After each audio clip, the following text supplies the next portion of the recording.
All right. Hello, hello. You guys should be able to see and hear all of us. If anything is wrong with the audio or visuals, please let me know in the chat. I am reading it.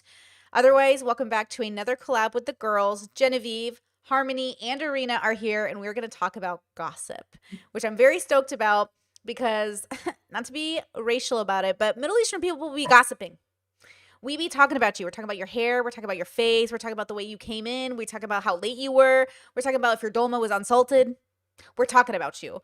So I'm very excited to have this conversation because I myself am a big fan of healthy gossip and I was reading up on it recently. And my mom and I, we talk about this all the time.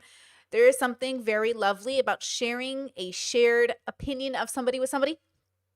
Now, for me, and I'll give my opinion and I'll throw it to the girls, I only think of unhealthy gossip as something that slanders, misrepresents, or lies about someone. That's kind of my view of the difference, right? I feel like healthy gossip is sharing information that is accurate and then talking about it, but it's still talking shit to an extent.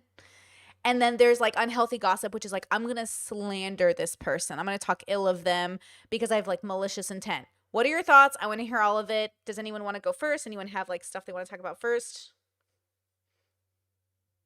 As a fellow Middle Eastern, and my mom calls this the old ladies speaking in the bazaar, like the old ladies got Yes. all the tea. Um, it's it is a way of gaining information. It's also a way of measuring like who you're talking to, whether you share the same values. If you share so and so did this, you are gauging their reaction to that information, and that can either bring you closer or let you know that maybe you guys aren't meant to be as close as you thought. True. I think that, like what you said, healthy gossip is when it is that exchange of accurate information. It can be very protective if you hear from the grapevine that so and so's a cheater, so and so's an abuser. It can just help you keep your, community safe. Um, but if it is slanderous, that's when it gets into unhealthy territory. And I think when it becomes like a grab for social power, um, Mm. by slandering people, or by gossiping about them, like with omitting context as well.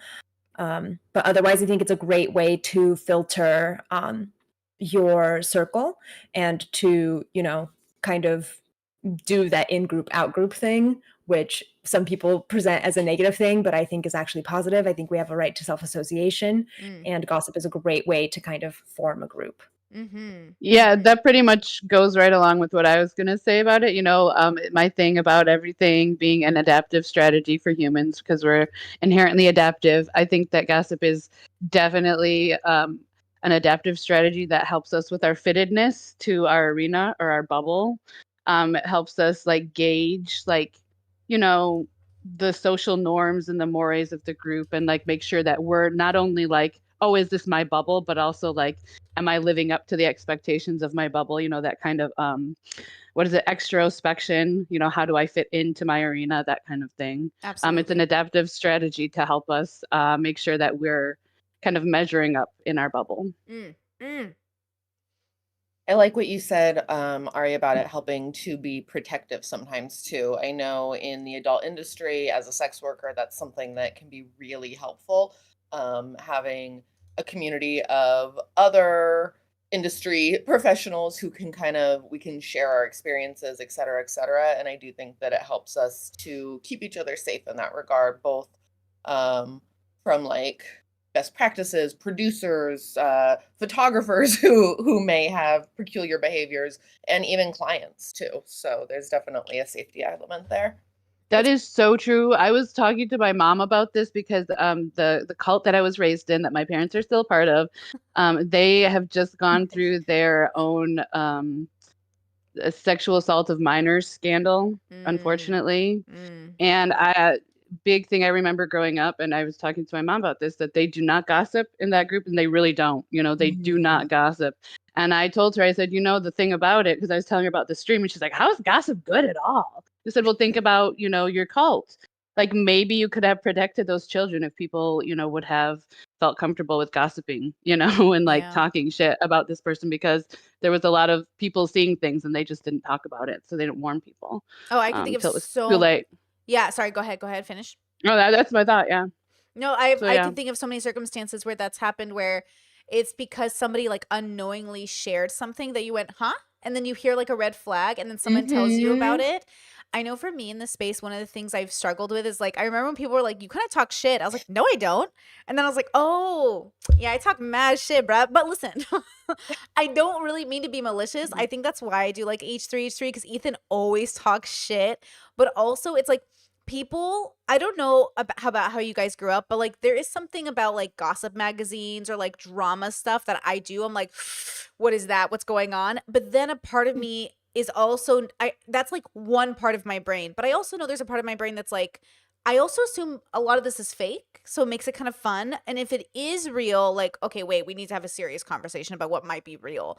And then on top of that, it's not that you say it to slander, you say it to sort of explore. And then, like Arena was saying, you also say it you say it out loud to see if we're vibing, if we're the same kind of person. Because I know for me, and maybe this is just the way I was raised, but because we're so critical, my partner likes to say I come from a family of bullies. We come from a family of very blunt, very sometimes mean people, but at the same time, it kind of feels more brutally honest. Like that's why I think we hate lying, because when people lie, we're like, what is that? What are you doing? What is that? What are you doing? It's like, why are you doing that? But it feels like an attack. But at the same time, it feels like I want honesty. And somehow gossip translates to honesty sometimes to my brain because we're saying the things we're not supposed to say out loud. You know, like I hear, tell me if you guys come from these bubbles, like white waspy families don't say anything. And I'm like, but how do you know what's going on? That's super accurate. Everything is hush hush. Yeah. Yes. So as I've talked about before, I come from a very liberal family. My mom was a single mom when I was initially growing up, and her best friend was a gay man, and his partner lived with us. And I kind of grew up in this really sort of eclectic bubble.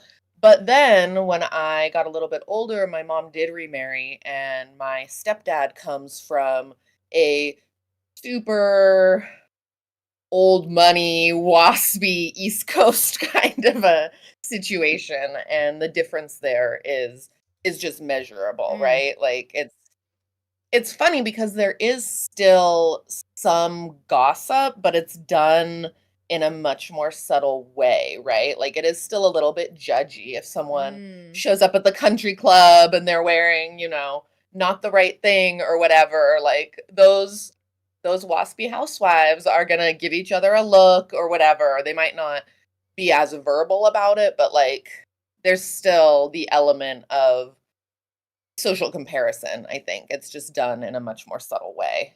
I saw this TikTok where it was like, now that the families left the holiday party, we all sit around to discuss like what happened. And a lot of the people in the comments were getting their feelings hurt, and they're like, I hate that. Like, this is your family. You shouldn't be talking about them. And I was like, yes, you shouldn't be slandering your family, and you shouldn't be twisting something about them. But also, like, you need to be able to say, like, even my mother will say, like, Batty, you can't know these things about people. I'm like, watch me predict it right the fuck now. And she'll be like, you're so confident. I was like, because if I'm wrong, I'm wrong. But I'm telling you, something in my body is telling me this is true of somebody.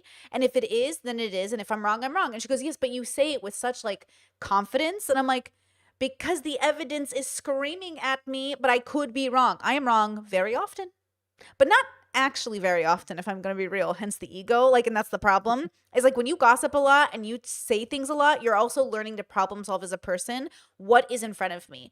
Why do I get a red flag when this person is around me? Why do I want to talk shit? Because I'm like, I know this pattern in people, but is the pattern my bias, or is the pattern just like evidence of a certain type of person? And that's what I think gossip ultimately does. It's like a skill of like detective work. And what Jen brought up with kind of the waspy way of gossip, it almost reminds me of, I don't know if you guys have seen that Southern Subtext video series where she like talks in metaphors and then she has the translation for what it actually means. Oh yeah. Like a different style of gossip, I think, than the amusing. Yeah, different style of gossip than the Middle Eastern very blunt style, which is like, did you see Aunt freaking, I don't know, Aunt Janina gained some weight. Like, there's just like it's very upfront, at least like how I grew up. Like you will, like my mom will literally point out people in the street for us to then discuss. Absolutely. Like, do you see this, woman? She's very beautiful. Do you see this guy? He's very handsome. This person, oof, they've got some shit going on. Like, it's very upfront. And I noticed that I definitely get along much better with people who can also observe that way and aren't like too sensitive about it, right? Because it's not like we're going up to them and telling them these things. We are almost like using this person that we're observing as a way to bond with each other. So it's not even about that person necessarily. It's about what we can learn together by observing that person. Do you think people have that fear of like being judged, and when you come from like a really judgmental background, you kind of like it becomes so natural and normal? Not that I'm saying it's always healthy, because it's not, but you're so used to it that you're like, isn't everyone doing this? And then maybe it's the people who don't often get judged. You know what I mean? Maybe it's just like a different bubble experience. And so there's like these different categories, because even my mom and I will do this. We'll like look at each other and like make eye contact. We'll be like, look at that person. Look at that person. Like even when we're around, people watching is like our favorite hobby. Like my sister, my siblings, Disneyland, when you're out in big mall settings, like my Oh God, favorite that's so fun. right? But like, what are we doing? Like, why aren't some people doing, like, some people are like, oh my gosh, why would you even pay attention to people? I was like, you're going to get shot first. You're going to get stabbed first. You're going to get robbed first. I was like, well, first of all, for some of it, it's a defense mechanism to make sure you're not the next victim in like a school shooting type thing. And then the other Hey, part you of want it to is be like, aware of your you surroundings. want to be aware of your surroundings. And then the other part of it is that I do use people to learn. Like we use other people to learn. That's why we look at studies and data. Like it's not, you know what I mean? We're trying to figure out like, okay, what are these humans doing are quote wrong? And what are we going to do right? But then that sounds like a judgment. And so people get defensive. But I think that's why you have to fight and dismantle that feeling of like less than, so you can figure out if their judgment's even correct in the first place. But it can also be really hard to weigh, like, okay, what kind of gossip is this that's, happening, especially if you're the one that's the subject, is this malicious, more Machiavellian type, like manipulative behavior, or is this just the normal, like, group? And then, that's also like even the styles of gossip are different from one bubble to the next, and the rules of gossip, what you're allowed to gossip about, what you're, keyed in on is just so different from group to group. Yeah. So all of that kind of plays a role in it. And I think what you brought up too is like who you're allowed and what. I think it's also with whom. So like there's some things that I gossip about, happenings within my family that I gossip about with certain people, primarily my inner circle, but things that are frankly nobody else's business, even if they do make for some interesting stories. And if my friend brings up something very sensitive, that doesn't mean that I'm going to share it with my family necessarily. So it really just depends also like, and that can be negotiated as well, or be framed by or informed by your bubble. Okay, I feel like go ahead, Genevieve, please. Sorry, I was going to say, this is maybe neither here nor there, but I feel like I have this very specific memory of being in first grade and oversharing, because at that point I hadn't realized or learned completely like where the line of what's appropriate to share is and with who, like you were just saying. And I remember, I mean, I didn't share anything crazy scandalous or whatever, but I remember we were having this like group project or whatever, and little me is just like running her mouth to like all of the classmates about all of this stuff. And this memory sticks with me because my teacher comes up and is like, maybe that's not the best thing to be sharing right now. And it sticks with me now, like all these years later, like, okay, you definitely want to tailor what stories you're telling to your audience. That's definitely an important lesson. And I know for me, I learned it very clearly in that moment. Have you ever had somebody want to gossip with you and you're like, no? Yeah, I have. In if people work want to talk trash about situations. someone that it's close to me. Definitely there, yeah. Yeah, I think and then again, when I was in professional- like a corporate, like professional environment too, I would like shut down a lot of gossip because I didn't want to feed into that. Yeah, because it is a double-edged sword, right? It's an adaptive strategy. We do it for a reason, but then you can also, if you get known to be like gossipy or manipulative, that's also kind of something that everyone else will start to gossip about, So it's kind of one of those meta tools for the human. Like it's very like higher order social stuff going on with all these different rules about it. Yeah. I was gonna say, we often talk about gossip as being framed in this thing that women do Mm. or women tend to do. And it reminds me of, I think it was like Bridgerton episode 2 or something. I never watched that show really, but my sister put it on and I was watching. And there was a situation where a man was threatening a woman to like marry him or something, or else he'd expose her as a whore or whatever. Mm. And so the women used gossip to turn the situation around on him by investigating his past, by talking to each other and being like, oh, did you hear about his ex-wives and all that? And so they used gossip to, when they didn't have the physical prowess, to deter his threats, Mhm. they used the social order to rectify the problem. But then people frame gossip as this thing women do, but men gossip all the time. I gossip the most with the 2 men that I live with. Mm. And they come home and they're like, "Do you know what happened at work?" And they will tell me all of these things. Very interesting. We have literally hours-long conversations about other people, and we get to bond on how we're like, "Oh, we don't like that way of operating. We Mhm. operate this way." Mhm. I actually feel like that's what's happening right now on the internet where like a relationship will break up and all of the boy podcasts are talking about it. I did not realize like anyone would be talking about it in the way that they did. And I'm like, why are these male podcasts covering this? And I'm like, oh my God, you little gossips. You little tea gossipers. And like I get it. Like I understand it's a good example of like an observation in humanity.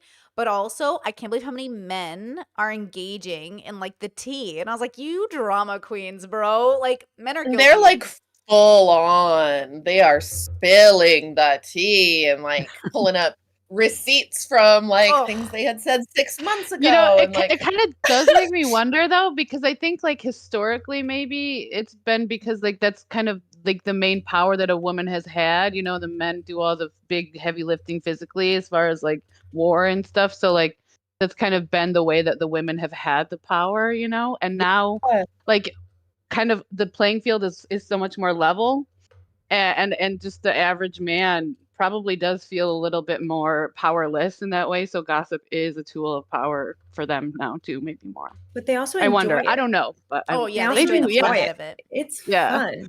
And yeah. like I think like we need to kind of frame it as you do it, let's accept it, let's have fun with it. Don't hurt people with it, obviously, but I think framing it as something, well, one, inherently like female and therefore inherently bad is, I think, Yeah. the wrong framing, especially considering like locker room talk. Is that not basically a version of gossip? Mm. Mm. Mm.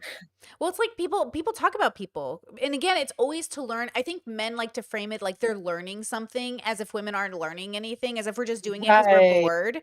Like, don't get me wrong, I do think there's a category of subset of people that do it in just a like okay, I worked at a grocery store and there was this one woman, bless her. I called her the swan because she would just literally like fly into every like category of like department and just be like, "Oh, meat department, did you hear about this?" And then she'd fly to another department and be like, "Did you hear about this?" I'm like, "Girl, keep it in the department." And she's like, "No, all the departments should know. It's too good." I'm like, "Girl, you just flying everywhere telling everybody our business."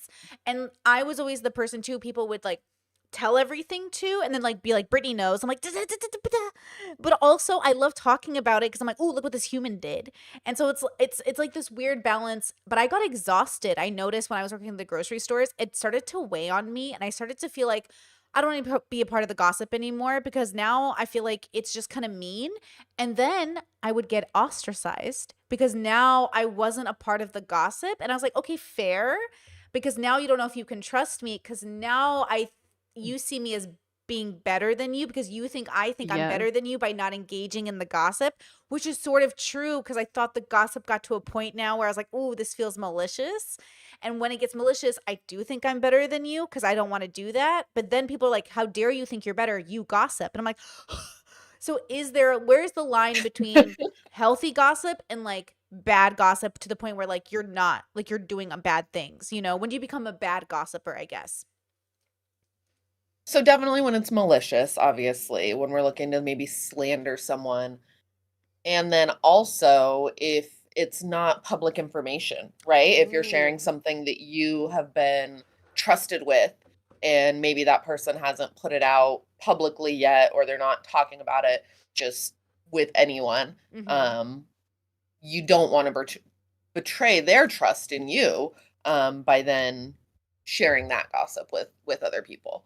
It's And your that's a tricky reputation, one. right? Yeah, Because I agree with exactly. that. Like, I won't tell things to people, but I get frustrated that I have people's secrets. I notice that I really don't like it Hmm. actually because they like, I notice that people who tell you to keep their secrets sometimes do that as a way to keep you from speaking. And I really don't like that. But I do think that that's really important for my reputation, not for theirs, that I don't tell people things because I don't want Hmm. their reputation that I tell people things. And that's why I don't do it. But it is very frustrating. Whoop, keeping things a secret. I always caveat with like, I'll keep it a secret, except I'll tell my boyfriend. Oh, But yes, otherwise, everybody. Oh, yeah, you should know that. yeah. I'll keep it a secret, but like my husband knows because like she has to know everything because, That's just the way it is. See, Yeah. it's like so it's a little more complicated for me because again, I do see everything as adaptive. So I think even the quote unquote unhealthy like gossip is also adaptive, and sometimes it can become maladaptive as well. But there is an adaptive reason for it. Often it's because if you're in like a very low trust slash survivalist, kind of situation. So then again, I go to Brittany's work actually, and you think about, okay, what's important to me, introspect what are my values, and is this the right bubble for me? Do I need to, like, why do I find myself engaging in this survivalist, scarcity mentality? You know, is this the right bubble for me? And am I powerless? Do I need to like use my agency to find a better bubble? Because maybe this toxic gossip doesn't feel good to me, but it is adaptive in the bubble I'm in. So in that case, I need to leave the bubble. You know how Colleen Ballinger got in trouble and then she was like, "It's the gossip toxic train. You guys are just gossiping about me," as if to say the something wasn't true, as if to say like gossip is always untrue. But I was like, "But we didn't. The text messages were there, girly. Like they were, like no offense, but like the evidence was there. So like when we're talking about you, is it even gossip at that point? But see how she tried to twist the narrative as if to say gossip isn't true, and you engaging in it is saying it's false by like prox. I'm just curious about that angle too. Like, because I thought that was really amusing that she tried to twist it. Like we're not just, but then in my head I was like, we're not just gossiping. I was like, wait, why did I say that? We're not just gossiping. I Oh, was yeah. Go ahead, please. Oh, sorry. I was gonna say I actually read a comment in the live chat that said something like men gossip, but they don't speculate as much. And maybe it's that Mm. speculative, the theorizing on the why somebody did this Oh. that people are counting as gossip. But I would say that speculation amongst yourselves isn't harm either, because why would we not want to explore the why behind someone did something? Someone did this, and this. Okay, well, why would they do that? Even if we don't have all the context, it's a great tool to, you know, A, probably empathize with them a little better. B, just kind of again align on where your values are. Try to imagine, okay, what is the situation where I would do this? And so I think as long as you don't present your speculation as like to the public as like this is why they did it, we don't know why Mm. they did it, they did this. And so I think like with like example the Colleen situation, we know she did these things. Why did she do them? We actually don't know, but we can speculate on them. I think that's a Hmm. really good point. And then just Mhm. making sure Yeah. that in order to keep it healthy and not maladaptive, really trying to make sure that in your speculation you are clear that you are just guessing, right? You're like, oh, well, if it were me, or I think it could have been, not definitively something. I think that's where it can become a little unhealthy, is where someone's like, oh, it was X, Y, and Z for sure. And then it can kind of go in a different direction. Okay, but when men do this, this is their fuel. Okay, I was reading like about streaming and women in streaming and like women in like entertainment more than streaming.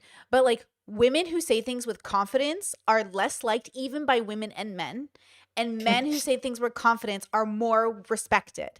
So when men talk about other people and they say it like, this is why she left him, this is why their kids hate them, this is what people are like, yeah, that's true. And when women do it, they're like, she doesn't know shit. She doesn't know that. She's such a bitch. She's such a mean girl. She's such a this. And I'm like, bro, what is going on? Like, what is That the, is is it such a frustrating double standard. And I feel like I run into that all the all the fucking time? time. So what's the All the difference between the time. speculation, which is like observing and making a we're deconstructing. We're saying, okay, here's the observation. Let's like observe and like pull apart the details of this thing, like and come to a conclusion. But then the judgment, I'm telling you, it's the judgment factor. And maybe it's because, this is my theory, this sounds so dumb, I wonder if women expect more out of women in terms of judgment because they feel so judged. They're like, how is another woman judging me? And I was like, yes, but also no, but also yeah. Like I understand, but I'm surprised, I think, at that gender difference, and I can't decide if it's just cultural or if it's something inherent. Like I don't know. But I think gossip is associated with those differences where men aren't gossiping, they're problem solving. Women are gossiping. You know what I mean? Yeah, Yeah, I mean, again, definitely. it's just, reinforcing the expectations of the bubble, dependent on our sex. So it makes a lot of sense to me that that would be the case, Hmm. even though it's frustrating. But it's like, yeah, women are supposed to be, we're not supposed to be the problem solvers. We're supposed to be the social, the nurturers, that kind of Right, thing. like our dialogue is less Understanding. significant. Yeah, yeah. It's funny, my like I'll have females around me, women who will literally say like, I just feel like I get better along with men. Like men definitely get along better with me. And I was like, you don't have any guy friends. All your friends are girls. Like all you do is sit around and talk to girls all day, and all you do is talk about other people. What do you mean? What is this narrative? And I'm realizing it that they sometimes feel less intellectual to an extent, gossiping with women versus like men. Again, it's this association that they're problem solving and women are just talking. But I really think gossip is this tool to understand the self. And gossip, again, healthy or unhealthy, it really comes down to that like malicious intent. Look, I have no malicious intent for anybody. Truly, at this point in my life, I think I've let it all go, but I'm still critical. I'm still in my observations pretty black and white about like, if you assault someone, like I'm gonna give you as much nuance as I can, but like also I need to make it clear where I stand on this so people get it confused, especially in a gray area with a lot of men like Fresh and Fit will have literally known grapists on who will literally brag about graping women. And then I'm supposed to sit there and be like, well, what's the new, like, yes, there's nuance, but also I need to make it clear that this is not okay. And so it's Mm. like, I feel like when women are like sometimes in spaces where they're even talking about things, they're seen as like, again, gossiping, which is less interesting or less noble or less intellectual or less, it's weird because again, for me, I think this is a survival technique to gossip and to share information. I was going to say my observation is, and I could be wrong, but at least in the bubbles that you're talking about, it seems that when women present a problem, no matter what it is, such as, hey, the dishes are out, the trash hasn't been taken out, the floor is dirty, or in a social situation, gossiping, it's not seen as a problem by certain people. You're not presenting a problem. You're nagging. You're gossiping. Whereas if a man presents a problem, oh yes, this is a problem. Things We have we to have to get address it. done. Yeah. They're like presenting the list and like, see, are we gossiping right Yeah. now? Mm-hmm. Are we just talking Yeah. shit? Like, what are we doing? I mean, like, isn't every panel essentially kind of just like a gossip fest? Girl, why Yeah, do I I don't think so. understand these panels sometimes. Am I too neurodivergent? Because sometimes I'm like, y'all are doing it every day, like making prescriptions and judging the fuck out of everybody.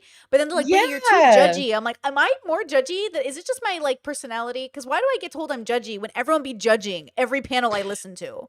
It's because you're like that, but also your life backs up your ability to be like that. So it's very, you know what I mean? Like it's hard for people. Like it's almost like, I don't know, I want you to do present a it. mirror to them. Like I want to Yeah. engage, but I just don't understand. Like, are we gossiping or not? Are we judging or not? Are we like having fun or not? And then it's like I don't know how to play like which game. Or I feel like they want to do it without it ever turned on them. I'm like, well, that's no fun. Exactly. And if anything, Yeah, I no. love hearing like what people have said about me, positive or negative. If I came across, like if somebody's like, "Oh, did you hear this person said this, this, and this about you?" Great, tell me more. Like, Mhm. I'm not.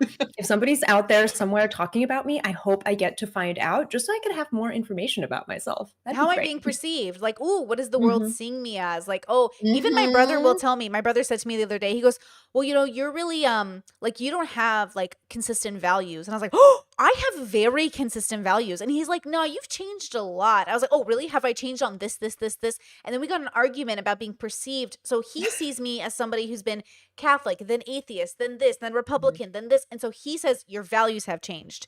But I said, well, I was still anti-grape when I was a conservative. I'm still anti-grape as a progressive. I'm still anti-grape. Like, for me, the consistency was the values, like, about what changed when I changed.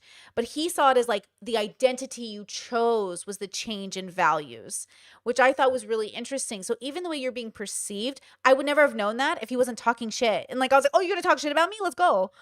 And, like, that's what's so exciting is, like, oh, and then we talk about it and the conversation moves forward. So maybe, I don't know if you guys have ever had this happen where, like, you're talking to a sibling or a friend and that person walks in and then the room freezes and then they're like, what? And I'm like, so we're talking about you. And then you actually tell them what you said. And then the conversation is heated. There are feelings that are hurt, but it also leads to, like, a better ending.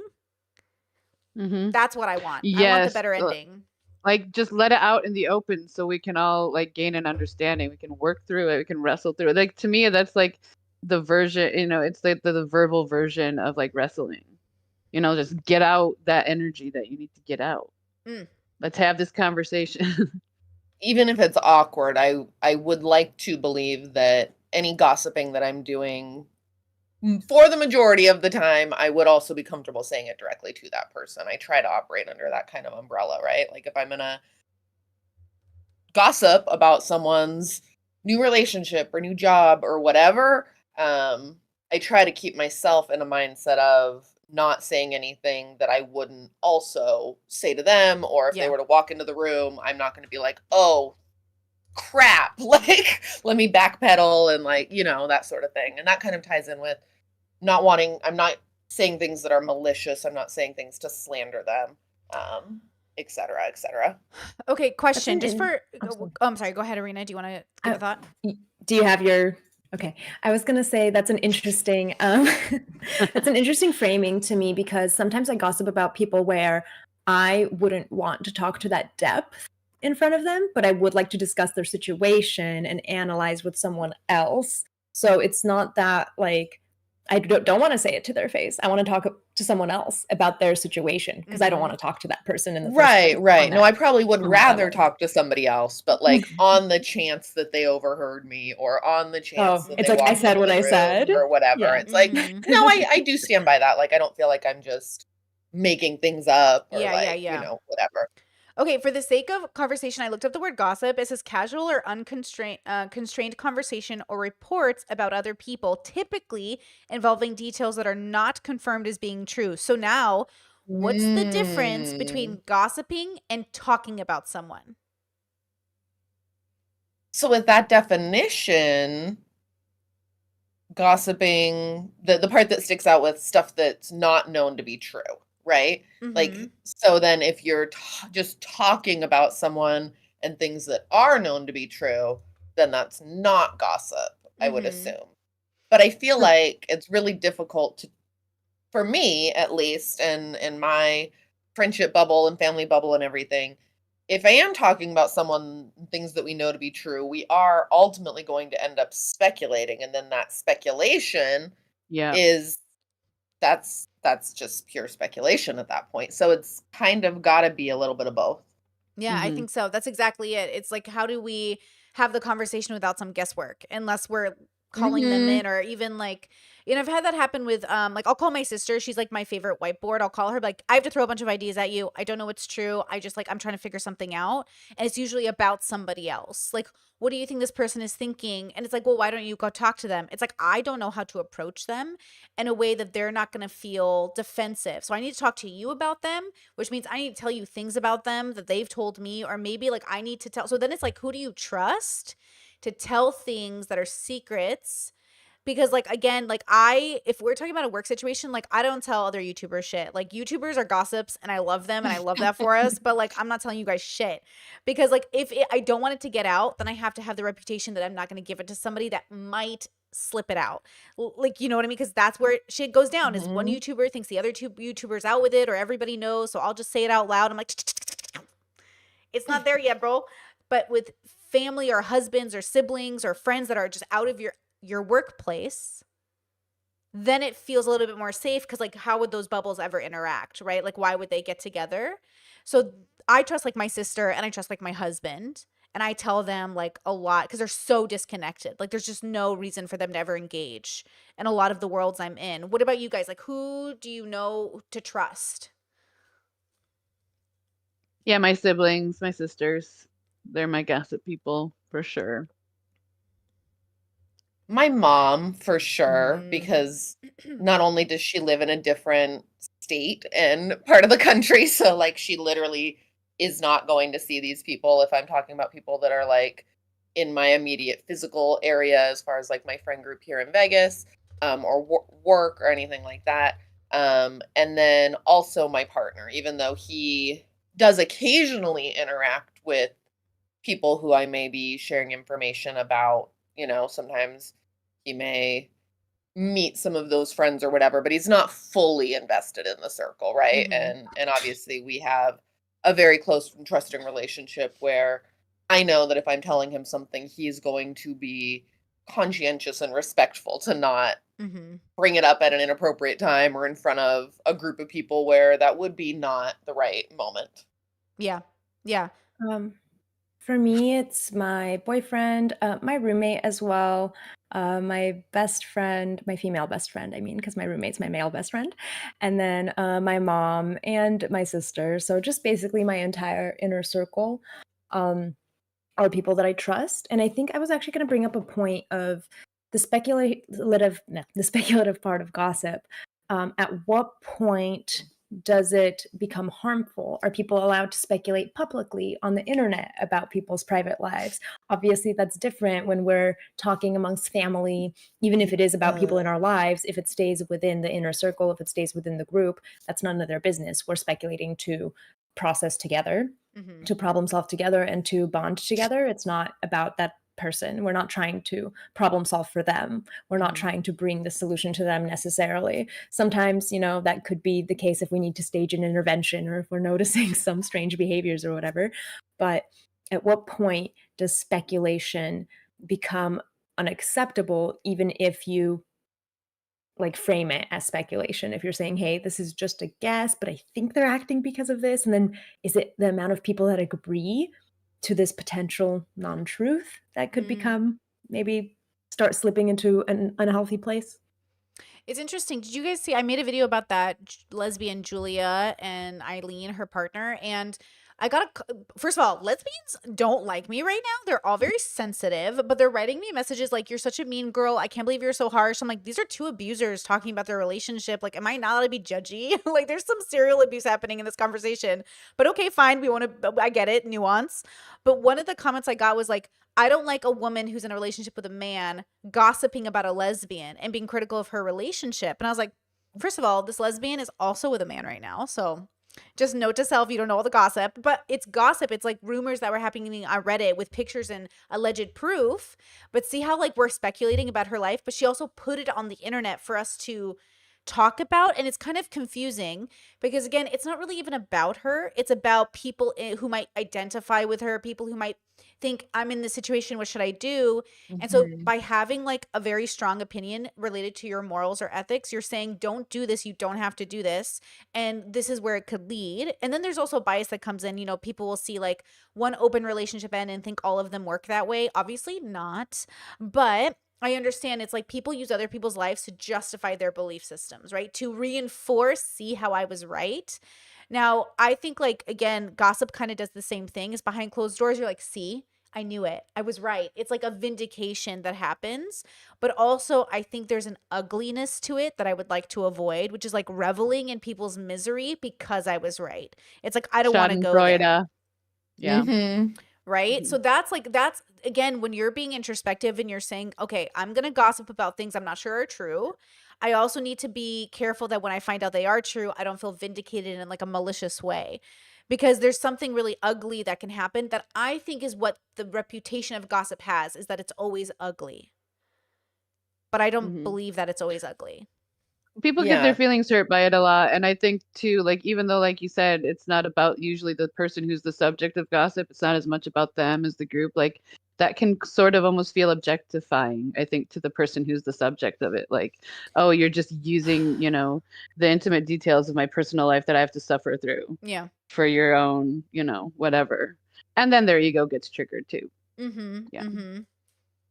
Would you gossip with your children if you guys had kids and like wanted and they were growing up? Like, would you? Because my mom and I definitely gossiped growing up, right? Mm. Like, that was something we did. Now, okay, my mom though would always say, "Don't say things that aren't true, though you can speculate," because people would gossip about my mom growing up, and they were really wrong about her story, but also somewhat right. And it hurts your feelings when people are really, really wrong.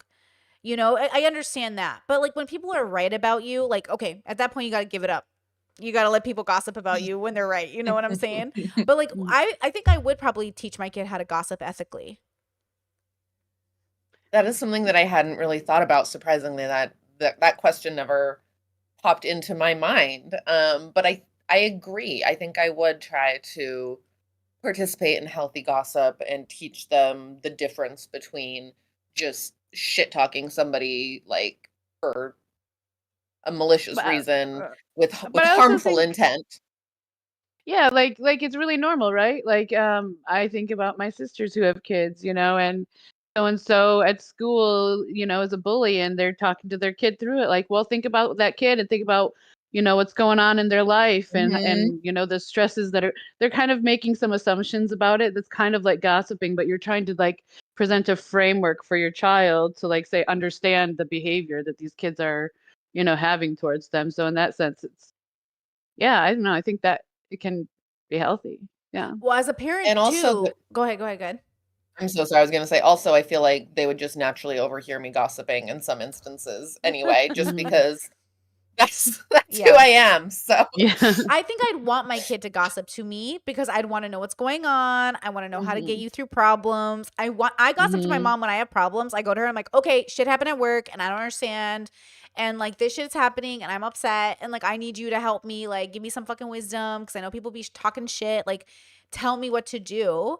And I think it's just like a nice place to seek wisdom, but it is like a form of gossiping. Like again, it's hard to know what's the difference between sharing something, seeking help, and gossiping. It's like But like with kids, it seems like so safe, like if you gossip with your kids, they're gonna be more comfortable telling you stuff. You know yeah. what I mean? Like if you make it like this is an okay thing for us to do, then I don't know, I feel like there's a safety thing for that. Like if there's things you're not allowed to do or talk about, that doesn't feel safe when it comes to kids. I was Mm. gonna say, like, gossiping, like, Mm. parent to child, it's like a bid for attention, right? If the child's like, "Mom, guess what happened?" That's the best feeling when your child can come to you and gossip to you. Yeah. Because gossiping with people, it's like a bid for, "Are you the person? Are you can we bond?" And even, like, in Right. a workplace situation, you can start out, like, with the appropriate level of gossip and then, like, kind of develop a friendship even outside of work, based on that. Like, I've had that experience as well, where we'd be like, "Ooh, did you hear like such and such coworker is crushing on such and such coworker?" And Mhm. then we go out for happy hour, and then maybe we actually develop a friendship based on the, "Oh my gosh, that was messy," or "Oh, this person who had a crush on this person was hanging out like." But it's not reciprocal, so they were kind of third wheeling it. Oh my gosh, that's strange. And then gossip is like almost like a bid for Yeah. attention. When you're saying, "Hey, did you hear about this person?" It's like, are you going to reciprocate, and are we going to be able to discuss ultimately this idea of this person together? Okay, so I'll tell you this. Ripley had a comment in the chat that says, "What are some ways to ethically gossip?" And okay, I'll tell you one way that I noticed. There's a person I know, and every time it's a boy, every time he talks shit, it's always negative and malicious. Every time he gossips, and then it goes like, "Hey, I don't like the way you gossip." And he's like, "What do you mean?" And I was like, "I feel like you're just doing it to talk shit." And he's like, "What do you mean?" I was like, "Talking shit is funny. I want there to be laughter and giggles like, 'Oh my God, did you hear what happened?' But you're like this, you're like, ugh, isn't that just disgusting? Like, I can't believe they did that." And I'm like, why are you being so, see, you're bringing down the mood. This isn't fun anymore. You're not like letting it be fun because if you really like think people are like evil when people are just like being human and messy, then you're like ruining the fun of gossip to me. Like people aren't evil, it's just messy. And like talking about messy can be fun, but talking about like Mhm. messy like they're evil, it makes me feel icky. Does that make sense? hmm Yeah, I if think there's like a too, oh like, sorry. oh no, go ahead, go ahead. I was gonna say if there's like some sort of disdain constantly, right? Because sometimes we just come across people that are, Yeah. you know, pretty low bar. So we might have a little bit of a disdain there. But if the only time you want that bid for attention is to have that disdain instead of like, oh my God, guess who broke up? Or oh my gosh, like their relationship's a little messy. Then I would say, yeah, that goes into unhealthy territory if that's all you can contribute to the gossip. Mm-hmm. I was gonna talk about something about like being aware of who you're gossiping with. I don't know exactly how I want to say this, but something about like taking personal responsibility for like your own how you feel about yourself, I guess, so that you like understanding gossip's gonna happen. And I feel like when I kind of gossip about other people who kind of have that same outlook on life, it doesn't feel quite as bad as like somebody who participates in it in a different level. It kind of reminds me of like when Brittany, when you talk about like the level of free will that Mm. people can like have a relationship with. It's like, well, some people it seems like it might be more harmful to them if they were to find out about the gossip because of their level Oh. of ability to interact or not interact. That Yeah. makes sense. So Mm-hmm. like taking that into mind, and also just being really careful, like if I do have concerns about that, like just not to, do it in a way that they're gonna like find out about it, which feels really also kind of underhanded, but maybe it's for their own Is good. it something about like gossip and ostracization? Like nobody wants to feel like, oh, because you're talking about me, now you can't humanize me. Like, is that the kind of fear that people have being Yeah. gossiped about, and then the fear, like I don't want to. I don't want anyone to. I don't look. If I don't like you, I'll block you. But otherwise, like I don't really have very many people in my life that I talk about that I couldn't also have a good time with. So hmm like my part of my brain is like unless I never want to see you, like I'll block you. That's I mean it's very rare for me to block people, but when I do I'm like I'm so sorry, bye. And like it's cuz I can't engage. But most people like even if I talk shit, like I could still get a drink with you, my bros. Like I get along with everybody. But that's because I don't think you're evil. Like I don't think you're like the worst person, but I think some people hear the criticism or the information or the gossip and internalize it as like they think I'm like the worst person in the world. And I'm like, "Oh, hardly. Shut up." Like, how okay. Worst person in the world right here, buddy. Like, come on. Like, you Boo. think you're the worst person in the world? Like, come on. hmm I think an example of healthy gossip, actually, my boyfriend and I did an hour before this live stream, and we were talking about who on the political compass of gremlin to not gremlin, and then boss babe to golden retriever. Oh. All of our friends were like, okay, so I think maybe this relationship didn't work out because this person needed a gremlin, but they're not gremlin enough. And then we just categorized everybody we knew into gremlin and not gremlin and as couples and like why they were that way. It's gossip. We're talking about people. It's light. It's fun. It's a new tool for us to discuss our relationship and other people's relationships, why we feel like they might work versus not work. Also, our friend group, we're like, okay, so right now we have like a 2-to-1 gremlin to non-gremlin ratio. So we need another gremlin to come balance out the group. I love And that. so it was fun. Nobody got hurt. And it was just a little personality quiz that we conducted on all of our friends. Yeah. You guys ever watch the show Gossip Girl? Yes. Okay, I love the original Gossip Girl. Very I like read the original books. Really? That's how old I am. were they better than the Nice. show? What's that? Were they better than the show?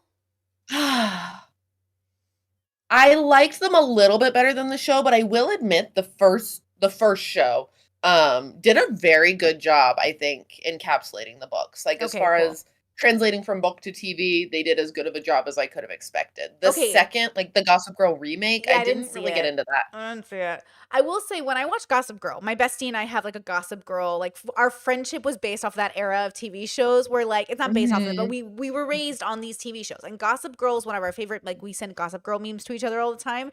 It's the most feminine I feel talking about Gossip Girl. But you watch these people and they have like really crazy lives. But is there something for me that is something so I almost want to create a gossip blog because like there's something so fun about it, but at the same time I'm like I couldn't keep this up because like I don't care about people that much. Like I don't actually care about you that much. Like you're just fun for now, which also sounds kind of heartless. Like I'm going to take your life, tear it apart in a video. Thank you so much for content and monetization and move it aside. And that sounds so mean, but that's what I think the news is. That's what I think TV shows are. That's what I think church is. If you guys have been to a Catholic church, the way they gossip about people, the way they talk shit on people in their own like godly language, the way the news talk shit. Ever watch Anderson Cooper? He a gossip. Okay. And so again, we do that all the time because we're always speculating. Our whole life is speculation. Go ahead. I was going to say, like, I think about people who are very into celebrity or public figure gossip. I think there's something a little bit different there. It's a different category of person from the aunties gossiping about their friends and the family and everything. It's almost like internal group gossip versus kind of a bigger group, like almost like internet gossip. And then another category of gossip I think that's really fun is the Reddit stories. They could be fake, they could be real. Oh but yeah, it's I love almost like those. almost like an even more Or the am I the asshole one. Yes, exactly. Am I the asshole? R/relationships. Two Hot Takes has some really good ones. And it's a great way to like read together with like the people in your life and decide, okay, who is the asshole? Do we agree with Reddit's, take on this situation? It's like all these different kinds of forms of gossip, but it feels like the types that get I think stigmatized is that auntie gossip and also the celebrity gossip. So there's something very like people look down upon people who are very into public figures or like the drama YouTube channels that report on the news or like that speculate, right? Like it's seen as more low out or like not intellectual. Yeah. Which is it like, because I was thinking about the Kardashians because, they're really good at being seen. And I think people like the Kardashians, the reason I couldn't be Kim K is like, I think I would be emotionally impacted on such a degree that it would cause more harm to me than good to have that many people talking about me. But at the same time, I think that when you have a Kim K, you have like a perfect symbiotic relationship between the gossip magazines and your desire to be famous. It's why I kind of like, in some ways, Kim K, I kind of do, where I'm like, okay, girl, like you know who you are and you're playing to your strength. And a part of me kind of admires that because I can't do it. I'm a baby and I'm sensitive. And like I have my limitations too about when people talk about me where I'm like, hey, that kind of hurts my feelings. If you're going to criticize me, at least get the details right. But like at the same time, that is what gossip is. It's not always getting the details right. And so that's why it can feel so painful. And I certainly don't want to be a bully. That's not what I want. But I do kind of love a safe space to speculate and have the other person like enjoy it. Like Jeffree Star, he loves that shit. He's like, speculate about me, talk about me. Yes, like tear me, because he's like, give me the views. Even Trisha Paytas, as much as it's impacted her over the years, it's also the reason why she's still relevant. Like some people, they're just like the relevancy is around the gossip around their career. And so even then, it's like some people are built for it. Some people are on the bigger scale. But if we zoom it down to our go ahead. To me, that's maladaptive. It's becoming maladaptive for both of them because they're in a negative feedback loop because the gossip about them is what gives them money. So I don't think they're happy. I think they're good at it, but I don't think they're happy. Well, I think some people might be built for it better, like literally, like built for it. Not that like it doesn't Kim K impact them. Is an example for sure. Because she's never had like an actual. She's never had a real breakdown. She's never actually deviated. She's never actually had any issues. Even when she cries, it's kind of performative. But like Trisha was impacted. I think you could say that. I think I have seen people impacted it even when they say they aren't. I think it's pretty clear. I think Kim K and Kris Jenner are probably a good example of people who were more built. Even Paris Hilton wasn't built for it, which she admits. Yeah, like temperamentally, they're more able to put up with it. Yeah. But I still hold that I don't think that that's like it's adaptive because of money. It's optimizing towards making money off of it. But Yeah. I still don't. I personally don't like it. Interesting. So you don't see it like I see it as more playing to their strengths of being able to do it, but you see it as more like Mhm. doing what it takes. It's just it feels like because their money is tied up with the gossip about them Mm. that it might be causing them to, I don't know, act in such a way that is actually not good Like for the the financial consciousness that is incentive them. is Mm. causing them to Yeah. make unhealthy decisions Yeah. ultimately. Yeah. You said it much better. Yeah. Okay, I could see that. Now, what if we take that down to a smaller scale and bring it back to the aunties then? Are we doing more harm because we're not celebrities? We're actually like we know each other. Is it more of a disservice to our community to gossip in that way then? Because if they are not See, making I any feel money. safer. I feel safer being gossiped about by people who know and Oh. love me than I do by people who don't, because By strangers. maybe it's because of my own like rejection sensitive dysphoria where like which has to do with like people not having the right mental model of me that I don't feel is accurate, to who I am. That's like very I don't know if overstimulating is the right word, but it's very uncomfortable for me. I just do not like that at all. So I trust people who know me to be gossiping more accurately and to be actually having a firmer grip on reality. And so that doesn't bother me as much. It feels kind of like love, even a little bit. I kind of anticipate that people who don't know me and are gossiping about me, there's a solid chance that what they're saying is not going to be correct, or what they're speculating or assuming isn't going to be correct. But it actually bothers me less because they don't know me. We don't have a relationship. Yeah, So that there's feels not more like a well ordered. consequence, right? Like, okay, they think, blah, blah, blah, blah, blah, whatever they may think about me. But it doesn't really affect my life in the same way. Whereas if like a close friend or a family member were to be like, oh, Jen is, on OnlyFans and she's doing all of this, blah, blah, that's going to be more hurtful than some random dude online who thinks I'm a slut, right? I see that. I think I relate to Harmony's framing about it in that I think when it's a stranger, but especially if they are making their speculation public and their mental model is so inaccurate, to me, that's more bothersome than if a friend, because I think somebody who would gossip about me in my close life would have a more accurate mental model. So they would be, so even if I don't agree with their assessment, they're at least seeing me enough to give me an alternate opinion versus a stranger that has not the faintest idea about like my intentions or what I'm thinking. So yeah, I think I relate to that as well. Like it's definitely as I'm moving more into the internet space, when I see comments that are just so off base of like what I was trying to do, I'm like, ooh, this is very uncomfortable. And I'm that's trying to true. I get think used to it. maybe because I'm being a sex worker and like there's like all sorts of reviews and stuff online that are just, horrible.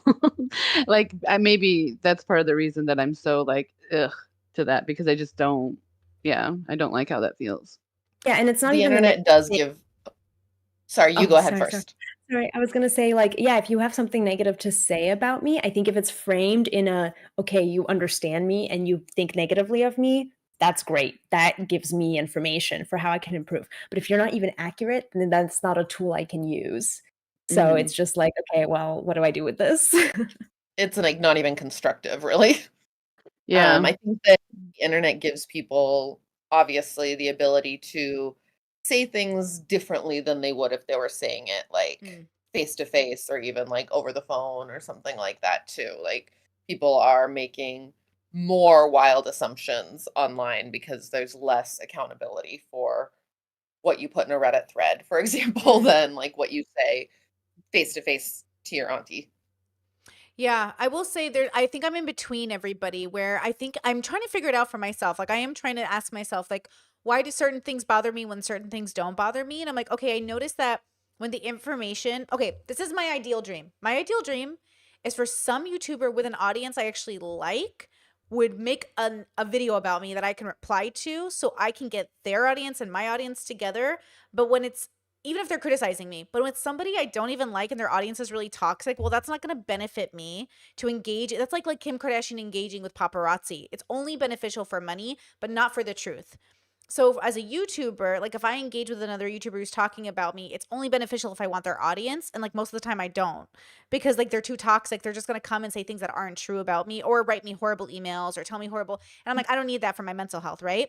If it's family and friends, I'll tell you, as a girl who came out, first person in her family to come out as like a queer person, people all over were knowing about it because I put it on fucking YouTube at 21. And like even relatives in Iraq were like, what are you doing? What's happening? What's going on? Why is blah, blah, blah's daughter doing this? What's happening? And it was like a way for me to understand that, one, they were concerned. So like they were talking about me out of concern.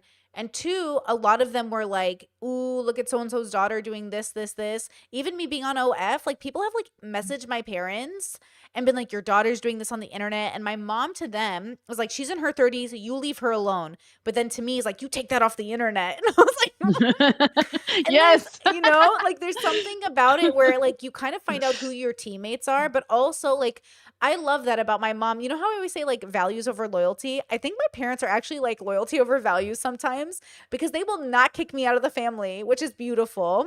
And I'm like, same, I'm going to kick my inner circle out. But it's like they will tell me like, don't do this. It's hurting like you, it's hurting us, it's hurting people. But then I have to tell them like, hey, like I don't care if people talk about me because like I'm still really happy and this is what I want to do. And so you're almost like learning whose opinion matters and when to listen to people. But I also try to see like, are you even in my shared reality? Do you even think like sex work is okay, period? Or do you think it's totally wrong at every moment? Because if you do, like, Habibi, what is the conversation going to be about? Why should I listen to you? But I think that that's the thing is where's it coming from? How does it relate to me? Is it something that could give me insight? And is it going to benefit me in the long run? It's kind of how I think about it. And gossip, when you're talking to your sister or your friend, is about the benefit of the moment you're curating in this little bubble. You're bonding together, and like that's why I always say to my callers, it's like, hey, no one's listening. It's just you and me. And then it's just like this little bubble that gets created because I'm not recording it. I'm not gonna tell nobody nothing. Like what? Like you just. And then it's kind of like the ultimate safe space. Like even with like my siblings, it's like the ultimate safe space. I'll even tell you this, within my inner circle, I was talking to some inner circle brother and another brother came in, all inner circle, and they're like, what are you talking about? I'm like, I can't tell you, but I can tell him because like you are going to tell somebody. And he's like, oh, I'm not going to tell anybody. Tell me. And I was like, no. And I was like, because you told me so-and-so did so-and-so and you weren't supposed to tell me that. And he's like, well, but I trust you. And I was like, yes, but I don't trust you not to tell somebody else. And so like, we'll be very honest with each other about like, you're not mature enough to handle this gossip. This gossip is sacred gossip. I can't give it to you yet. You haven't earned the right to hear this gossip yet. And I think there's something to that too. Like, who do you trust with the gossip? Even in my inner circle, we have a couple family members who, like, you can gossip with them. Sure. They may give you good advice. They may help you speculate or whatever. But if it's something that you want to keep private, those are not the people that you want to choose because they don't mean it with bad intention, but they're inevitably going to spill the beans. They're going to say something to reference what you had talked about, even if they knew like, oh crap, I was not supposed to say anything. So you got to be smart about who you're talking to and basing that off of who has previously told you secrets from other people is a good way to go. When do you apologize for gossiping? I don't. When it was inadvertently hurtful, if I didn't mean to hurt someone, I try to operate under the rule of not saying things that are going to be unnecessarily hurtful. If it's like a constructive criticism type thing, then that's a little bit different versus just like talking straight up shit. If I say something that somehow it comes back and it did hurt them when that wasn't my intention or it was misconstrued or something, then I obviously want to apologize and kind of like correct my communication in that regard. So I haven't had to in my adult life yet, but I've definitely apologized for how I gossiped in middle school. to somebody. So it was like childish, that kind of toxic kind of gossip that we think about, where it was speculative. It was meant to be hurtful. The drama was me and my best friend were trading off this boy. So I would date him for a couple weeks, then she would date him. Okay, we were taking turns. And then this third girl came and started dating him, and we were not having that. So we were hurtful in that moment. And then when I got to college, I remembered that. I was like, oh my God, that was awful. So I did apologize to her for that. Yes. How did she take your apology? Was she like... She thanked me and like, yeah, we're not going to be best friends or anything. But yeah, I was like, okay, yeah, I realized that was something that was hurtful. So I reached out.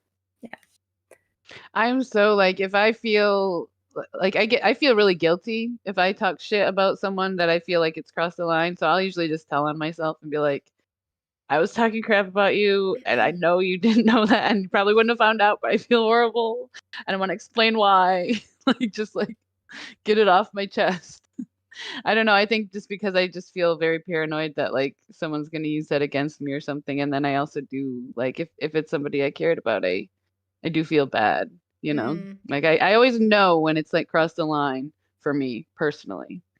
It's interesting because I think I don't want to unintentionally hurt someone, but sometimes I always get nervous when a friend comes to me or like somebody in my life comes to me and goes, something you said hurt my feelings. And I'm always like, uh-oh, are you going to ask me to pretend my opinion isn't my opinion? Or am I actually going to apologize because I hurt your feelings? Or like, I always get on edge because, again, are you about to ask me to be less of myself? Are you asking me are you letting me know I did something that genuinely hurt you and I can avoid it in the future? I always get like very ready to like, what are you? Because like, again, I grew up in a family that wanted you to some extent change who you were for the reputation of the family.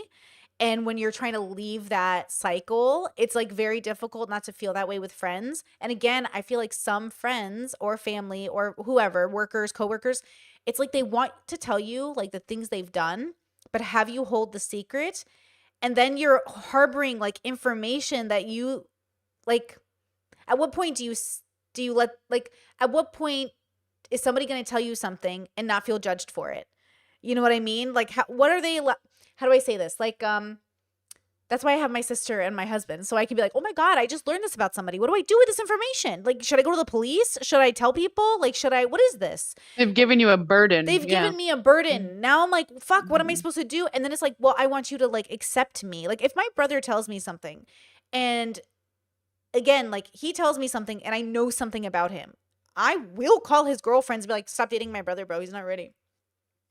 And like they'll be like, what are you doing? And I'm like, I'm warning women, okay, that even though I love these men, they're going to accidentally or on purpose abuse you because like they don't mean to, but they're not ready. They're in a cycle of like adolescence. They're young. They might not know what they're doing.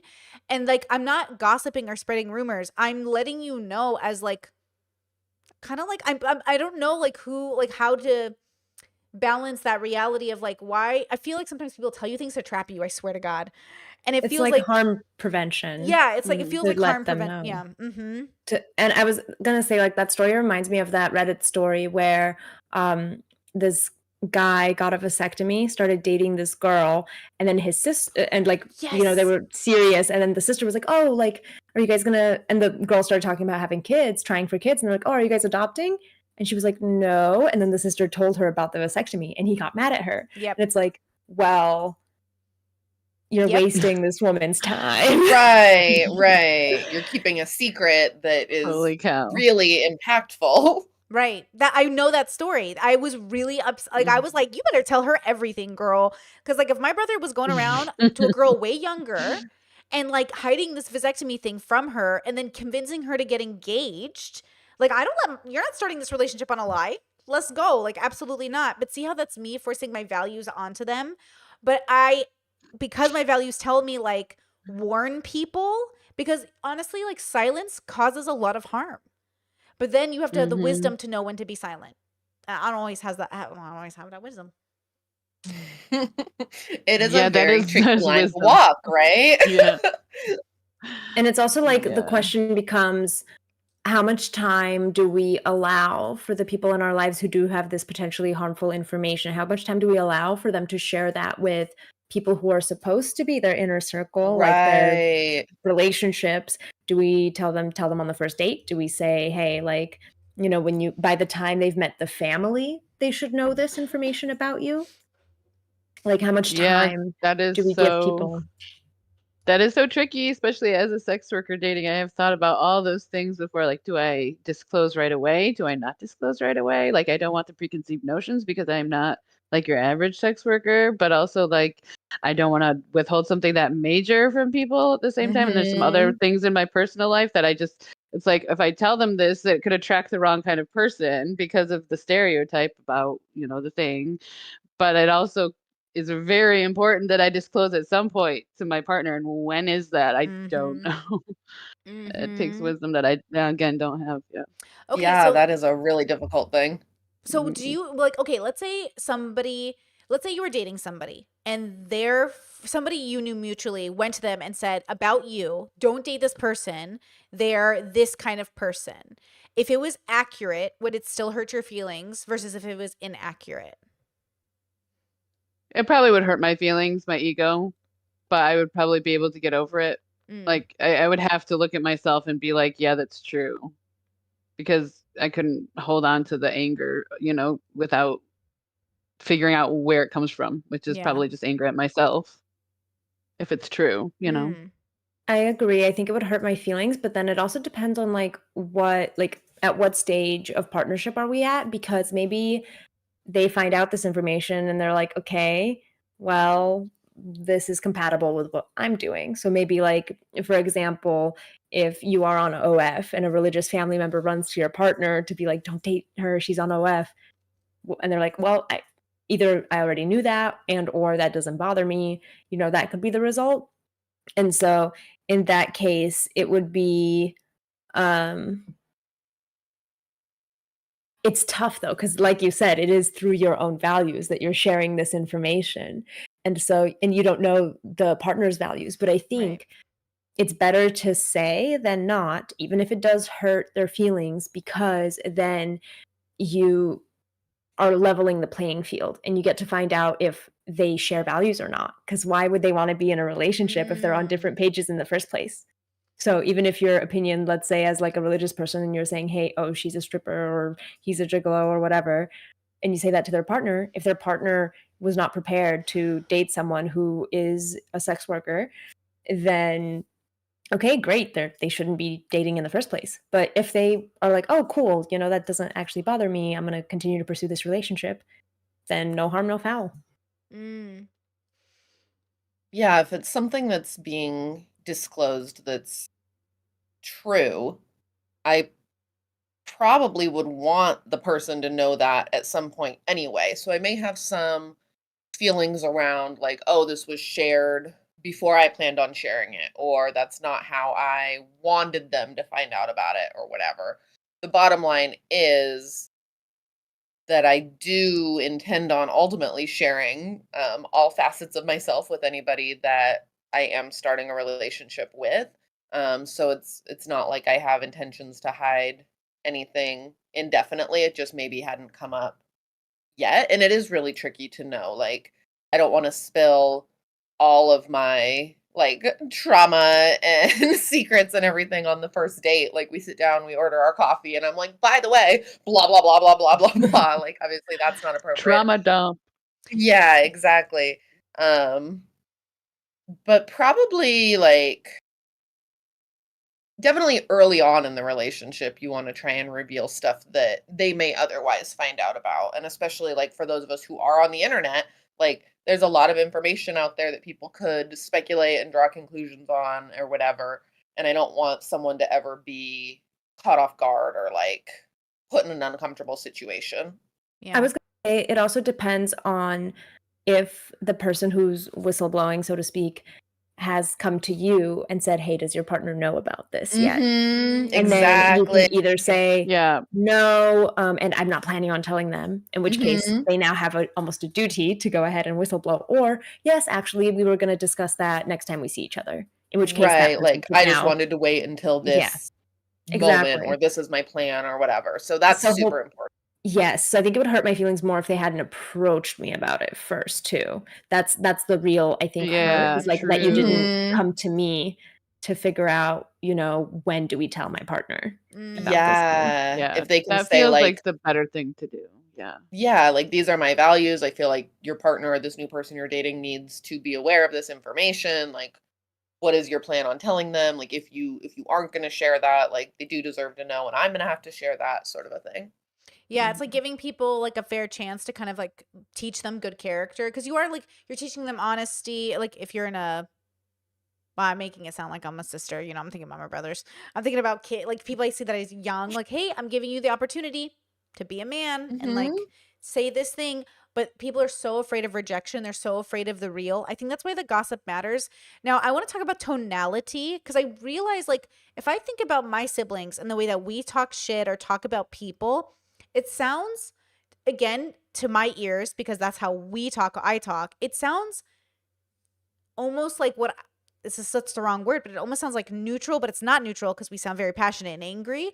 But we genuinely like, okay, like if I was listening to my siblings talk about me, they'd be like, oh my God, you see Brittany? What a friggin' hoe bag, bro. I can't believe she's on OF, bro. Gross. Gross. That's disgusting. Gross. I'd come downstairs and I'm like, you're gross. Your mom's gross. Well, hold on. And then we'd all like, it's like the idea is like, I don't care if my brothers call me gross because the language they're using isn't like, it's like kind of like I don't know how to explain it. It's not like personal, but then Hyperbole, maybe. yeah, hyperbole. It's like just like exaggerated silliness. But if I heard someone saying like genuinely like this, like genuinely, dude, fucking Britney grosses me out. I honestly like I get such a disgusting like feeling when I'm around her. I just ugh. I'd be like, hey, why are you talking so quiet and precise? Why are you talking so quiet about me, bro? The louder Yes. you are, the more I trust Mhm. you to not be that personalized by it. But again, my bubble, my energy, like Middle Eastern people, like we just talk at a loud, when we're whispering, I'm like, why are you whispering? Like, what's the whisper about? The whisper feels very offensive. Like, oh, The whisper is offensive, The whisper is net for like serious automatically. Yeah. serious talk, and then being yeah. loud Yeah. and exaggerating. Like, it's much better to, I think I I don't know.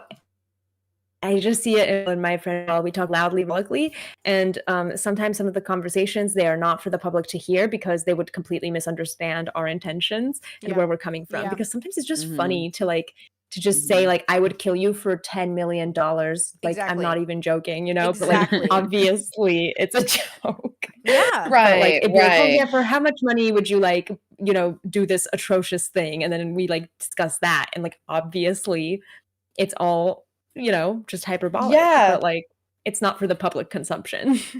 for sure. Or we can like, I don't know, tease each other in a way, or like call each other names in a way. Like, like my friends who are sex workers, they might do something like a new little video. It'll be like, oh my gosh, you're such a little slut. But like, I don't mean that in like a bad way, like versus somebody else could. So the tonality and the like relationship that you have with the person is very important. Okay, you know what I've realized too? Like I love that my parents have a don't Google Britney rule. They do not Google me. They do not look me up. My dad did it one time, like years and years and years ago. He goes, Betsy, I Googled you and I will never do it again. I was like, thank you. And I assume he saw me naked. That's what I'm assuming happened because only I think that could scar my father. But he was just like, I'm never doing that again. And I was like, cool. So now I feel kind of free to like make content and share my opinions. But I'm sure if my parents heard some of what I said about like religious people or certain people, they would feel like their feelings were getting hurt. And it's not even gossip, it's me having an opinion, right? Mhm. So I think what ends up being really difficult, whether you're gossiping or making a statement, is understanding that the people around you, unless they echo your sentiments about everything 20, like 120%, there's always going to be a feeling of like rejection when you realize the people closest or furthest from you don't see you or don't validate the parts of you that they see. And I think gossiping, going back to I think what Arena said in the beginning, is like a form of validation. And so when you gossip the same and feel the same about people, you're basically saying, okay, not only is my observation good and my skills are good at observing people, But now I have people that make me feel not alone. Like I was watching Selling Sunset. Oh my God, Gossip Fest show. And they're all on camera, so it's even funnier. I'm like, everyone's gonna watch this later. But one of the girls was like, oh my God, thank you. Now I feel validated in thinking this girl's like a total biatch, right? But the irony is like I sat there, I was like, I like the girl that's meaner than the girl who's nicer, because the fake nice sends off like warning bells in my head. Then the girl that's kind Yes. of like, I don't like you. And I'm like, oh, thank you Yes. for letting me know, girl. I don't need to know Mhm. why, by the way. Like, I just, good, thanks. It's like saying I don't like banana pie. Me neither, but also like I'm not offended because like I'm not everyone's cup of tea. Versus the girls that are like, I love you. Oh my God, besties, we're gonna get along. And I'm like, I never Yeah, know. when people are too nice, it always takes me a little bit longer to really trust their niceness. Sometimes people really are that nice, but a lot of the time they're not actually that nice. For If they're like sure. really, Usually it's you hiding know. something, or it's like Mhm. an act. Yeah. No, But for I've sure. also been accused of being too nice, where people are like, when I Same. first met you, I was totally convinced that like it was all an act and you were Ha. actually a bitch, and like how could you possibly, yeah, so it Mhm. happens both ways. So what's the difference then between a mean girl who gossips, a girl who's blunt, and I'm using girls here, but like obviously boys. But like, okay, so a mean girl who gossips and like, you know, a person who's just like sharing their opinion, and people who are like healthily gossiping. Like, how do you know when you're doing the bad truly? Because honestly, I always want to make sure that I'm not actually like being malicious or like ill-intended, and I can be wrong. But you also like have a like that's always going to be the struggle, right? Because I don't want to stop doing it. I just want to do it correctly or nicely or healthily. I think if I, there's like for me, like I always want to try to give the benefit of the doubt. Like I might share my like scalding opinion, like, oh, what if it's this? But then I also like go around and say, well, it could also be all these other like less, offensive things. And I try to give like a well-rounded take of like what this problematic behavior that we're gossiping about could be. Mm. Otherwise it feels too in my own idea of what it is and stuck in my ego, I guess. it's interesting because I think it truly maybe depends on what side of the equation you are on. Because if some of the people that my inner circle gossips about heard it, they would certainly place it in the mean girl category, even Right. if we as a group are getting use out of it, right? Because the gossip's not for them, it's for us, right? Right. And so I think when it kind of leaves the sphere, I think that's when people can really be hurt by it, right? And so I think if you are gossiping kind of willy-nilly, or in a way that the information can get out to the person that you didn't mean to, but maybe you have been hyperbolic, maybe you were a little passionate, but if they get a word for word of what that is, they might be hurt by it. And I think also your intention as Mm. well, I think separates the mean girlness from healthy gossip. Because I think if your intention is just to bond with your friends, then that's one thing. But if your intention is to have a sphere of influence around that person's social life, then Mm. that Mhm. crosses over into that mean girl territory. Yeah, Mhm. Mhm. Machiavellian stuff. Yeah. Yeah, that's my biggest thing is like I think you're right, because if I go to my sister and I say, "Hey, I need to vent. I need to say things that I don't even mean," and they're going to be so cruel, it's really just me getting out all of the ugliness to somebody that can take it and not absorb it, and someone who can just be like, "Thank you, I heard you, but I know you don't mean it. I know you don't think that poorly of people or that poorly of somebody. I know you're just upset that this person is like I'm usually pretty this is my sense of justice. I'm usually pretty upset. Like somebody in my inner circle, the gossipy one who's bad at it, he's so malicious about it. He tends to be somebody that when I talk about him, I get very frustrated. And everyone's like, why are you so frustrated about him? And I'm like, because he's doing so much harm that I can't even justify like the way it continues, and nobody like I love him so much, but the amount of harm he causes is just like so beyond appropriate that I'm like this it cannot be tolerated. But the amount of people that can tolerate it, it's because they do like a cognitive dissonance thing about it. But and I get why they do that, right? They're doing it for their own sense of sanity. And it's true because like I engage with him in a sense that I'm like, don't do this. Like this is bad. He's like, but he well, other people do this and other people do this and other people do this. And I'm like, so then when I talk about him, some people are like, oh, you're like being malicious about him. But I am trying to stop the behavior. I am trying to stop him. So the irony is like, I tell people about him when I think it's necessary to like protect them, but then it looks like I'm maliciously gossiping, but I'm stating a fact of harm that will occur if you interact with him. And when it does, I don't want to feel vindicated because you got hurt. I want to feel sad that you didn't listen to me because I'm like, I could have Wait, prevented this. so hmm you so do you think that gossip is harm then? No, I think no. I think the question at hand is always like, when is it healthy and when is it harmful? But when is it also being perceived by others as always unhealthy because they don't want to engage and Oh, like right.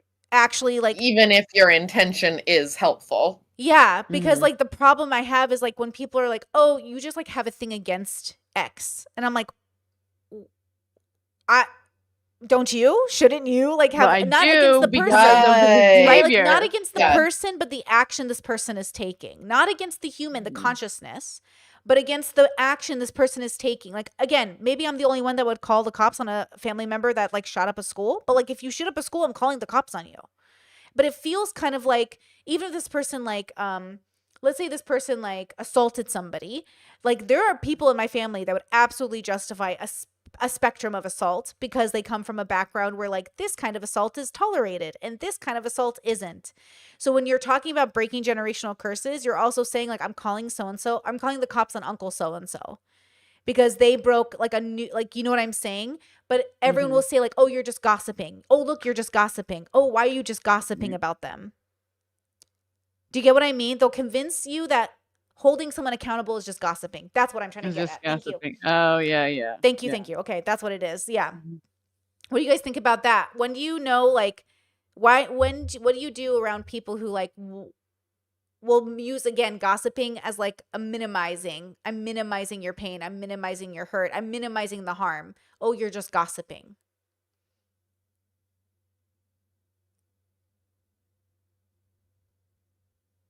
I kind of feel like, at least my initial reaction there, and it does depend on the situation and my relationships with everyone and all of that, but if I share information with you and you choose to completely disregard it and like not even hear me, then I'm kind of thinking my initial response is like, all right, well, Good luck. I tried. Good luck. Good luck with that, you know? Yeah. See, I would probably like just nerd out and be like, well, yes, I am gossiping, but the adaptive strategy behind gossiping is such that it's meant to weed out this kind of behavior. So I don't have a problem with the fact that I'm gossiping. Mm. Maybe you do. I do that stuff all the time in my family. Actually, that did happen when my family was, gossiping about me. One of my in-laws found my online stuff. And of course, it was like a huge gossip fest in the family. But it was actually turned out to be great because my family backed me up and they like told her basically, Harmony's an adult. She can live her life how she wants, and you're just disturbing the peace by bringing it up. Mhm. And that was like very cool for me because I was like, oh, I have my family's like unconditional love and support, even though they don't like, what I'm doing. um, but what was I talking about? That ADD moment. And so because of that, it came out that I told the family, like, look, I am fine if you guys need to talk crap about me. Like, I get it. You guys are very conservative Christian. Like, I understand that me being in this family creates a problem for you that you guys have to figure out how to solve. Like, how are we going to deal with this person that Mhm. we love doing things that we don't like? So you're gonna have to talk shit about it. I accept that. I understand. Also know that I talk shit about you guys too. So like it kind of like put that out in the open so that like you couldn't use that as an excuse. Oh, you're just gossiping. No, that's okay. That's allowed. Arena, did you hear my question? I did hear it, but I was running downstairs from the bathroom. So could you repeat it real quick? Basically, the question is when you when people like when you bring something up to someone like, hey, I'm really disturbed by this person's activity and I want to Mhm. stop, like I want to tell people about it so it doesn't Mhm. continue, and then someone accuses you of just gossiping. Oh, you're just gossiping. Mm, mhm, mhm. Like, you know what I mean? Like you're just angry at this person, you're just gossiping. It's like, well, when is it gossiping or slash holding someone accountable or saying like, hey, don't do this, or hey, just FYI, I'm gonna warn people around about you. Because again, like, yeah, it's like, what do you do? Like, do you just let it It's a go? it's almost like a loyalty versus values thing, right? That you talk Mm, about, and I think that's just something you have to contend with. Um, do you might become known as like the family gossip, but you wouldn't be the family gossip if you didn't have all of the information, if people didn't come to you because you mm, are a somewhat trustworthy person or a person whose feedback is valuable. Because why that's the thing, like I gossip with people whose feedback I want to know. I don't yeah, gossip with people whose opinion I don't give a shit about. So if you are the holder of so much information, then I think that's a good sign that you have valuable observations. Um, and so, like, oh, don't talk about my baby 40-year-old boy. He's a good boy coming from, mm, from grandma. Um, you can say, I love you, grandma. Um, but people need to know. And I think at the end of the day, you got to kind of carry that reputation. yeah. I think like in all the categories of gossip that exist, like there is a subset of people that are like, don't gossip, not because they want to be quote unquote ethical, but because they don't want to be talked about because they know they're doing dirty. And I think Mhm. like that's Exactly. interesting. Yeah, because I'm like, go ahead Mhm. and talk. Like again, it's like this feeling of like talk shit, but like be accurate. Don't spread rumors. But Hmm. also, like, I don't think I've ever really done anything that's that big of a deal. Like I've done things that I think I'm like, oh, you could have been better there, and not like, you could have been. Oh, how cute, A little lunch delivery. cute. So I do Thank think you. people are afraid. They're afraid to be talked about in the same way that they're afraid to be seen, in the same way they're afraid to be dissected, in the same way they're afraid to be known, in the same way they're afraid to be judged. And obviously, like I don't want to judge to condemn. I'm trying really hard just to gay judge. To say like, hey, like I know you're not like evil. Like no one I know is like en masse genociding people. So like let's just calm down. But when I see this behavior in you, I think it's like probably causing more harm than like less harm, and I think maybe like don't do it. You know what I mean? If it's Do just hurting you you, go ahead, go ahead. do you think that like your family might be interpreting that as being the person who like as a way to like pretend they're not gossiping is just like, oh, I'm just worried, I'm just concerned. So they use that as like an excuse to like talk the most shit. You know what I mean? Yeah, I Like don't would know. they be interpreting you that way, maybe? No, Even no, I though you're think being genuine? no, I think it's just in the same way that I think with all family secrets, when you have someone in the family that has like a darker secret than the average, then it becomes a reflection on the family. And so, Yeah. like, if there's like an uncle or somebody that's like done something that's like get the law involved worthy, it's more like don't talk about it because then but if you're just, see, that's the difference between gossiping and actually telling something that's like a big deal. When you're gossiping, no one cares because you're just saying, like, oh, look at what she wore at the party. But when you actually like say something that's like gonna put a huge stain on the reputation, or it's gonna be the cops are involved, because like I've definitely got like in my extended family, you've got some like molester chesters, and I'm like, we need to do something about this. Like we need to, and it's torn up the family because the older generation doesn't want to talk about it, and the newer generation doesn't want to tolerate it. So the It's young Yeah. cousins and us all like band together, and we're like, we're not going to any party with this person. We're not talking about this person.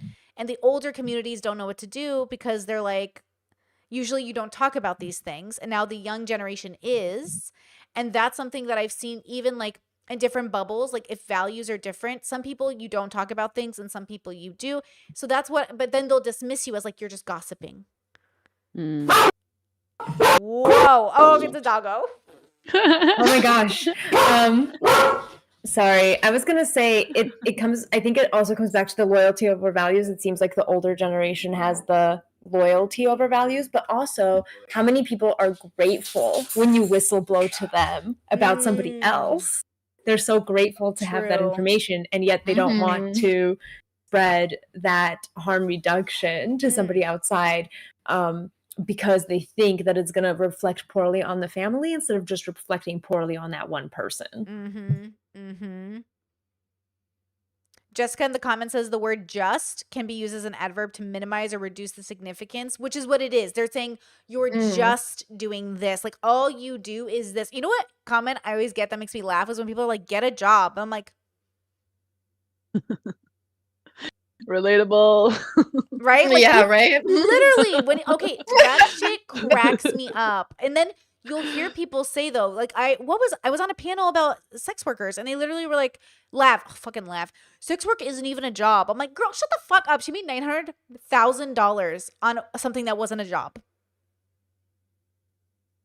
I don't even. Okay. That is a whole. Good for her. Like, gossip. That is a whole. Okay. Like, I don't. Okay.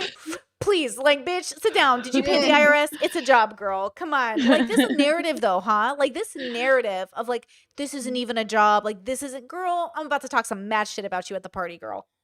I think it's an interesting framing, like, to say that just because you find something to be unethical or whatever, that it's therefore not under the category of job, you know, like, that's interesting. Although I think there's also like this big debate over whether being a landlord is a job. Ooh, that's like a big huge debate. Yeah, it's a huge debate. And honestly, I tell my parents every day, become landlords. I'm like, do it. Like, do it. You want to talk about generational wealth in this country? Fucking property owners. That's how you do it. That is how you do it. Yeah. Whoa. It's crazy. And honestly, like, okay, I feel like we could do it now. I feel like sometimes I do love the idea of like streams feeling like places. I'm like, did you see what happened? Like on the internet? Like, did you see what happened? And a part of you is people love to watch it too. And people love to watch the fuck out. I Oh watch God, the fuck out of it. It's like, how can you not? Very it's popular. Interesting. It's just interesting. Whenever there's drama, there's content to be made and consumed. But I want absolutely zero badness to happen to like people, which is interesting because I actually do think the gossip does way less harm than people who like severely like kind of moralize bigger issues. Like I notice that people get more like death threats. I'm whispering it like Google's gonna hear me. Like the people get like more of that kind of energy when you go against like a political group. But gossip usually just kind of like is very human. You're kind of like talked about for a moment. But I do feel like people get less backlash for gossip. What do you guys think? Do you think it does more harm than good? Like in a bigger way? Like at work, I don't feel like gossip matters as much unless somebody breaks like quote unquote TOS at work. Probably depends on the amount of influence someone has in that bubble as to like what kind of damage they could do. Generally, it seems like it's not so, destructive, but I think it can be. I think rumors and gossip can like ruin people's lives.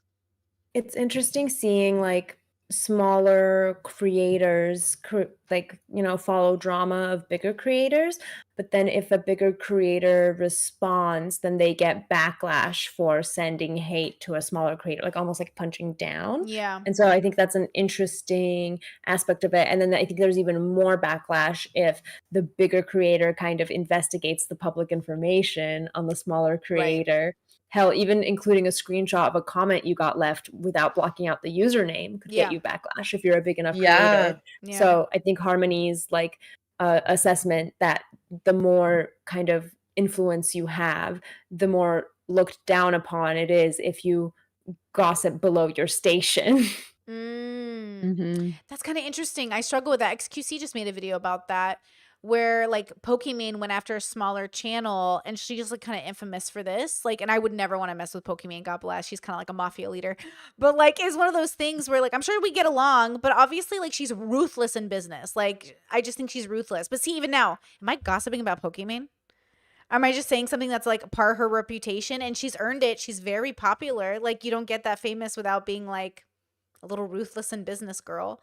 So right. Like, but I do like I feel like a little bit of nervousness talking about her because she's infamous for taking down people's channels.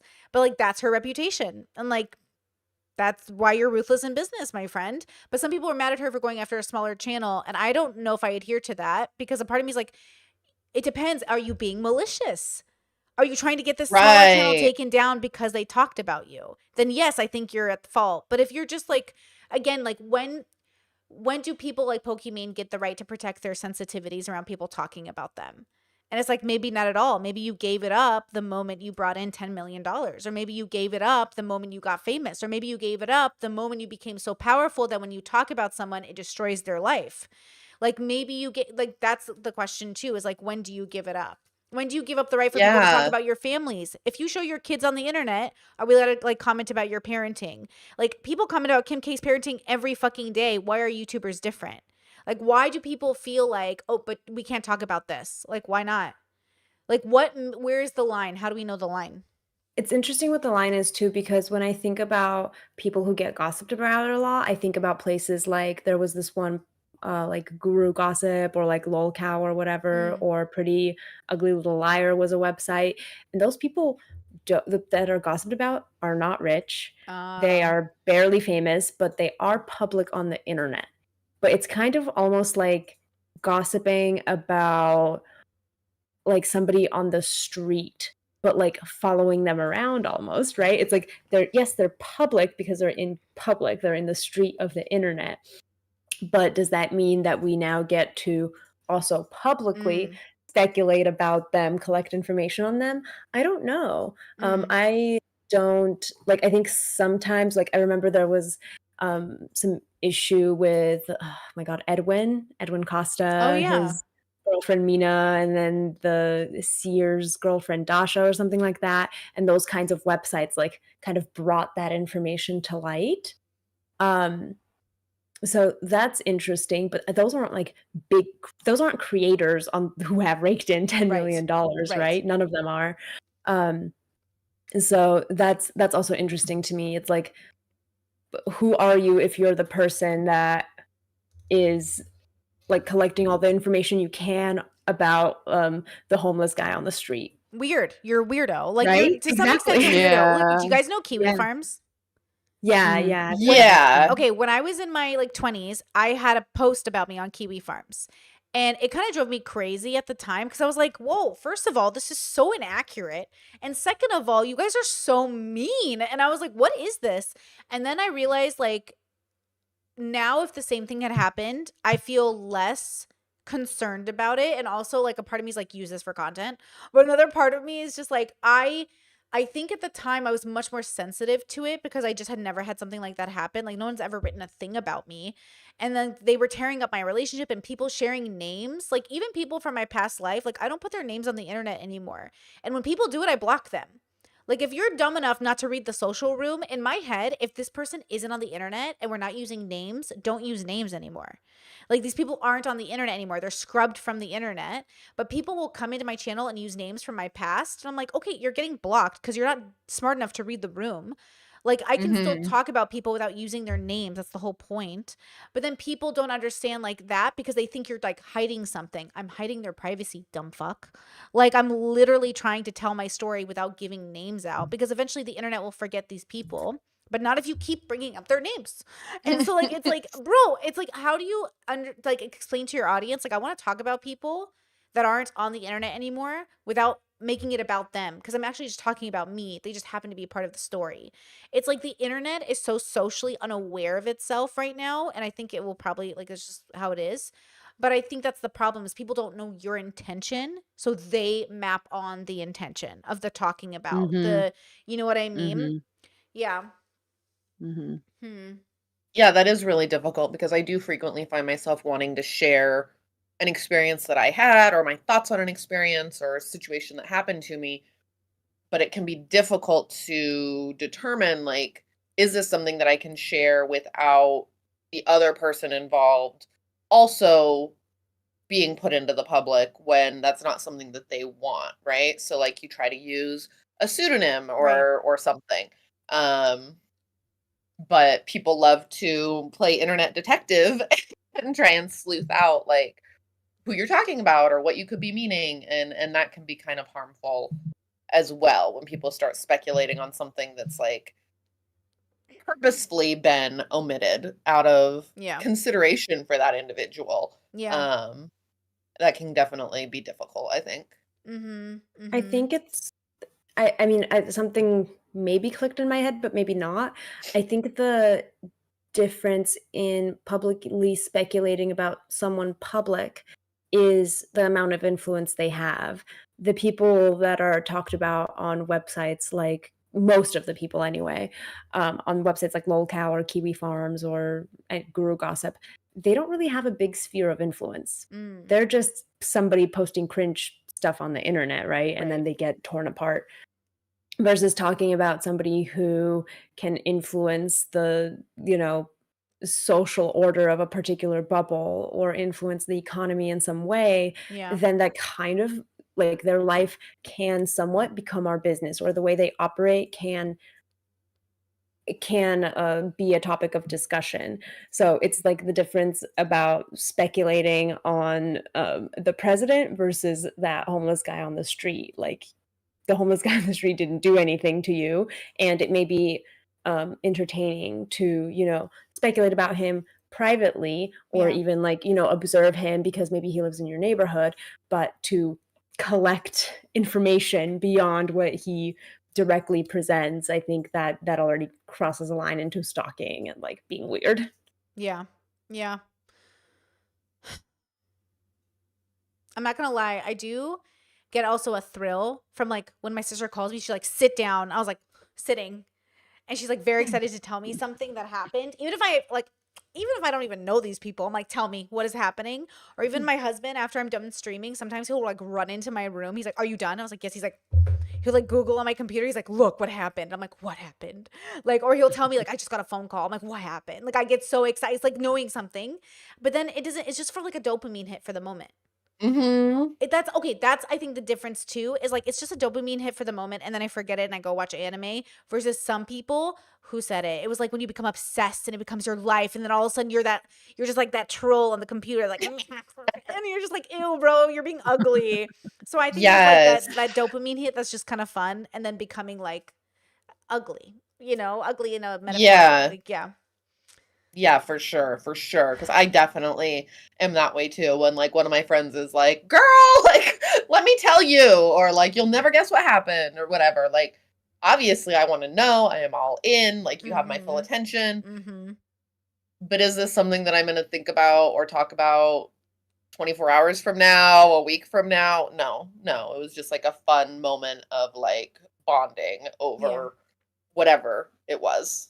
Bonding, I think, is always the key. Yes. And Yeah. yes, exactly. I was going to say, like, I think about like the anti-O community, like the anti-Onision people, and like they really like, sure, there's been some information brought to light. People can be warned about him and his behavior, but then some of them just get so obsessed, and it's almost like they feed into each other. And it's like, why are you stalking all of his Yeah. happenings all day and posting it to It's the not good for internet? Like, you, Like, though. yeah. what are you trying to accomplish with that? I think is Yeah. an important thing. Yeah, Like, because you're where's not this? bonding with anyone when doing that, Right, especially behind a right. screen, right? So that's interesting. Yeah, I think it like the harm reduction part is like how healthy is this? It's not even just for you, it's about them and you. It's about like how much of your day is being like consumed with this? Cuz even Mhm. gossip in my own life, like what is it? Like it's only so many parts of the day. Like it's not like every part of my day is gossip, right? Obviously. So it's like, yeah, if it's your whole day, which by the way, is why it got draining when I was at the grocery stores and we would gossip all day. I was like every day I came to work 6 days a week. I was like, hey, I'm getting burnt out. I'm getting burnt. This thing that was a dopamine hit, I'm overdosing. I'm Mhm. overdosing and it's not fun anymore. And like for some people, they're never quitting that job. So they run through the cycles. But for me, I knew I was going to quit this job. So I think it actually wore on me more because I knew I was heading out. But for the people who were there, it became a part of the ecosystem. Like they were going to be in it forever. And the truth is like if I never quit that grocery shop job, yeah, I would have been like a store gossip for the rest of my life, girl. No Ugh. doubt. No doubt. It's too fun. I don't You're know why bored I all have this day. reaction. I have this Yeah. reaction of just like, yeah, to that for some reason. Well, it's kind of like, Yeah. what I imagine is like old grandmas who are still smoking and playing cards and like, do you hear what Joy did? Did you hear it? And it's like, okay, a part of that's kind of funny. And a part of it's like, I don't want that to be my life. Yeah. I don't actually want that to be my life, but it is kind of funny. Like, it sounds kind of Mhm. fun to play cards. And truthfully, in like my mom's home, like, so much of the gossip happens over cards. Yeah. Oh You're playing yeah. cards, you're eating some seeds, you're eating some cookies, and you're like, you hear what happened? Oh my God, you hear what happened? And it's just like you're playing, it's just like idle talk. versus being consumed. Again, could I ever be Gossip Girl? I don't think I could write a blog. I don't think my life could be gossip. Mhm.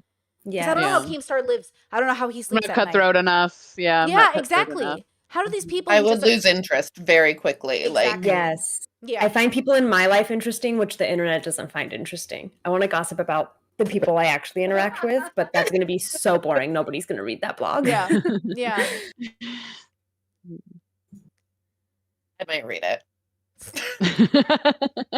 Okay, but that was kind of a fantasy I think I had coming up in MySpace days. I remember when Jeffree Star was on MySpace, and that was my first introduction to Jeffree, and I was watching this like guy do his photos and figure out who he is, and I loved reading people talking about him, and then also I wanted to be talked about because I wanted to be like the star in some way. As a kid, you just want to be special and you want to stand out. And then when I realized like, oh, I can't even handle his life.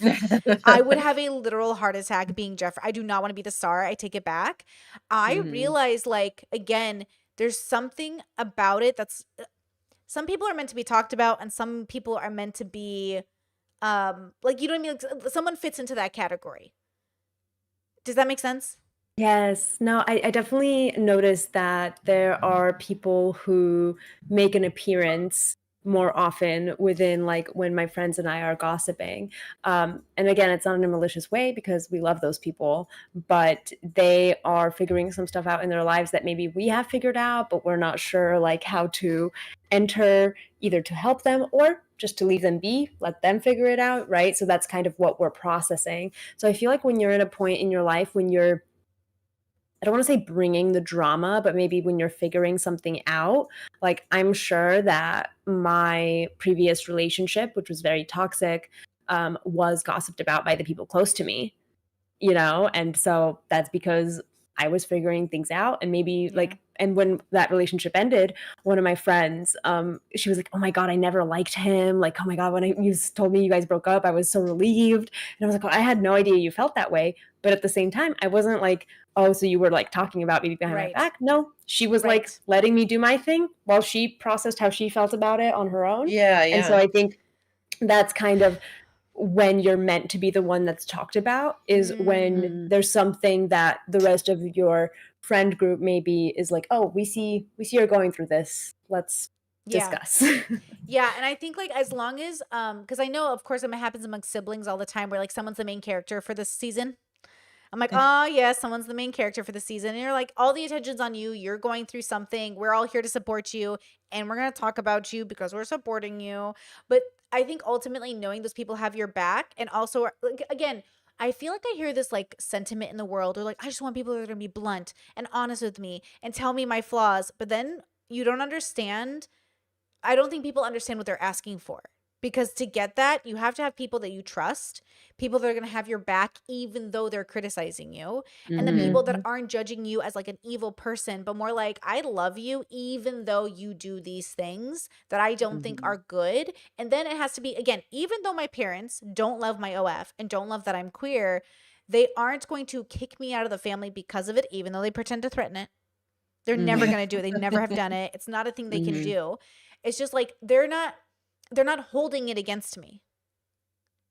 They're just like, you know what I mean? Versus if I was going to hold something against someone, I would block them. I wouldn't let them at the family gathering. I would be like, I'm holding this against you.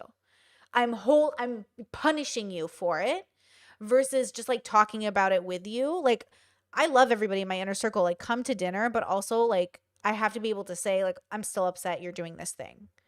Like if but not to the point where again you're saying it every 10 seconds. It's like take a chill pill, mom. Take a chill pill, sis. Like take a chill Right, pill. right. So it's like that balance Yeah. between being You able have to to be able say to be authentic and show up yes. authentically in the relationship. Yeah. Yeah, without being Mhm. like unhealthy. So like if I was at dinner all the Mhm. time being like every 10 seconds bringing it up, I'd be like why are you attacking me right now? Right? So the gossip when Yeah. it's always centered around when the Yeah. gossip is always like about taking someone down versus holding someone accountable, I think that's when it's like really malicious as well. It's like why are you trying to take people? What is it? Like why are you taking like Onision or people around? They're taking him down. They want to see him Mhm. burn or like fail. Actually, one of the reasons I didn't do a follow up story yet to the lesbian story with Julia was because it felt like people were trying to like take her down, and I was like, oh, I just want to make sure that I'm not jumping on some weird Yeah. bandwagon where people are like taking her down, because that feels like I don't want to be a part of that because I don't like that part of the internet. Related to that, do we think that there's a healthy way to be a gossip blogger or a drama content creator? Because while we may say, okay, there's a healthy way to engage with celebrity gossip, somebody has to provide that celebrity gossip, and it's not going to be me. But the person who's providing that gossip, is it possible for them to exist in this space in a healthy way? Because they do have to keep up. They do have to get the latest stories. They have to, edit them. They have to make, content surrounding them. And to what, like, how do you think they manage their mental health in the midst of all that? Yeah, I that think it can be yep, done in a yeah. healthy it can be done in a healthy way, but it takes a lot of self-reflection, a lot of like monitoring, asking questions of the work that you're doing, to just make sure that you're not coming at it from a manipulative point of view, or trying to cause people harm, or you're not exposing something that is not public yet, I guess, which is tricky because we run into then the financial incentive where these blogs and gossip magazines and stuff get huge payouts to break stories. So that can be Yeah. very difficult. I think for me, what I don't when I don't like a like drama commentary, it's when they're like putting their prescriptions, onto like, oh, everyone should agree with me here. Everyone should see that Yeah, this person is yeah. horrible, and I can't believe you guys don't agree with me, and like you guys are, well, you know what I mean? Like when they're trying to like put their value system for everyone else. I don't like that. If it's just reporting gossip, like, oh, this happened, like I think that's fine. Chad is saying, what about like Philip DeFranco, right? Like he does the news, but he also gives his own opinion. And when he's really hates someone, he'll say it. Like he'll say, like, I think you're an asshole, or like he'll be very Consider him blunt. a drama channel or a gossip You channel. do? I do, because he's one of the Really? OGs in that genre, He was. He was right? very gossipy in the He was beginning. one of Like the he was. But even now yeah. with the news spin or the news vibe, you still consider him one? I don't know. I don't really watch his content much. Um, I think that with like, okay, so the people that we consider gossip channels are not as big and don't have the resources of Philip DeFranco. They don't have the Sure. resources of the news. And so I did see a comment saying, okay, what's the difference between gossip and the news? Yeah. And I do think it's the amount of resources that you can pour into it, because if you have less resources, then your content does have to be a little bit more speculative. And then there's also, I think, a difference between the anonymous, like the gossip channels that don't show their face or maybe even might modulate their voice, versus the ones that do put their face there. And I think, respect the ones that say it with their chest, but I also understand wanting to keep your privacy, because you might be reporting on something that if people dug enough, they might find something similar that you did. And then Yeah. suddenly you're Oh, a hell hypocrite in yeah. the public eye and Oh, all It's hell of this just yeah. stuff. dangerous to be online, really. It is. It is, yeah. But Yeah. then getting into that sphere of talking about others while yourself not wanting to be talked about, it's Yeah. an interesting space to be in. Yeah, it is. Actually, I've had that happen. Just like I've definitely met people along the years who like either did gossip content or then it got turned on them and they were like, holy shit, this really like hurts my feelings. And I was like, yeah, welcome to doing gossip content. Like I always say, like, I don't want to do gossip content. I feel like it's really like the audience is really gross. And so I try really hard to find that balance because like I do observe people's lives and I tear them apart for a living. But I also like that's the content I watch. I just don't watch gossip channels. Like I don't actually subscribe to any of the T channels, like anyone. The most gossip channel I watch is actually H3H3, which is pretty gossipy, bro.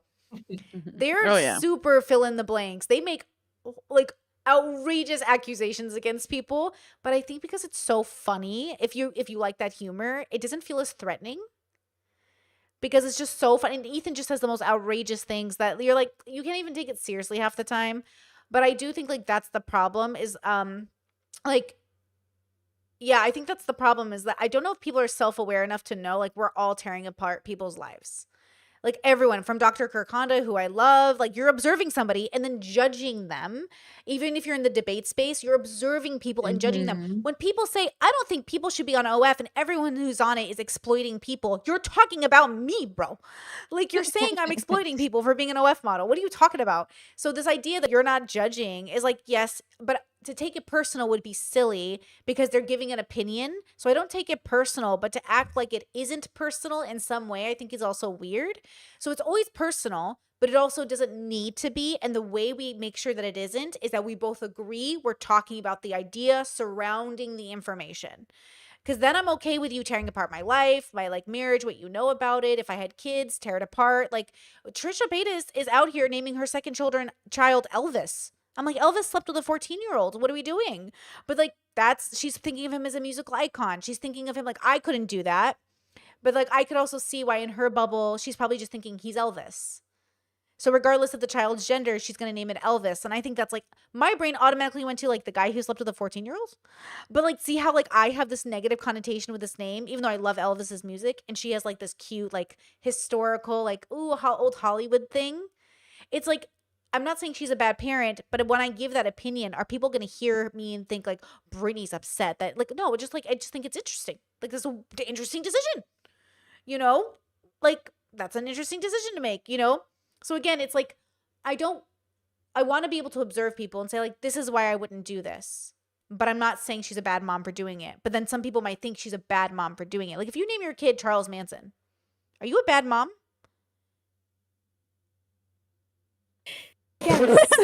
I feel like there's so many elements of parenting beyond just naming that I'm kind of inclined to be like, you might be the best mom in every other capacity, but that was a bad choice. Yeah, is Adolf off the table? Chad asked, is Adolf off the table? I was actually say like, what's at least how I've been operating with my content. I noticed that it's much more comfortable for me to publicly judge people who are anonymous on Reddit. So I like reading Reddit Nice. stories Yeah. and saying my judgment on that Okay. because I'm being public while they're being anonymous. Whereas I feel like speaking on people who have their faces, their names, their personal information out there, I'm still not quite comfortable doing that on the internet yet fair. for some reason. It's an interesting space. And I think it's because at this point, at least in my life, I don't want to be dug into. Sure. Not necessarily because, there's some awful secret things. All the here or skeletons anything. in your closet. Yeah. It's just more like I'm more wary of stuff like doxing and stuff like that. And some people's fans can be pretty passionate. But that's also, I think, another reason, of course, that a lot of these gossip channels are anonymous when presenting their opinions, which on one hand I understand, and on the other hand I feel like, okay, but this is affecting the people that you're talking Sure. about, and especially depending on the tone that you use, because I think there are some people who present their opinions in a more maybe not digestible, but like in a way that maybe can be seen as less entertaining, but that is more productive. So like Dr. Kirkonda, Yeah. I never get any kind of malice from what he's saying about the people he's observing. He's True. he's speaking from a learned place. Like True. he knows what he's talking about versus those like body language analysis channels Sure. that just read a couple of articles. Yeah, maybe it's like a source. Like, where's it coming from?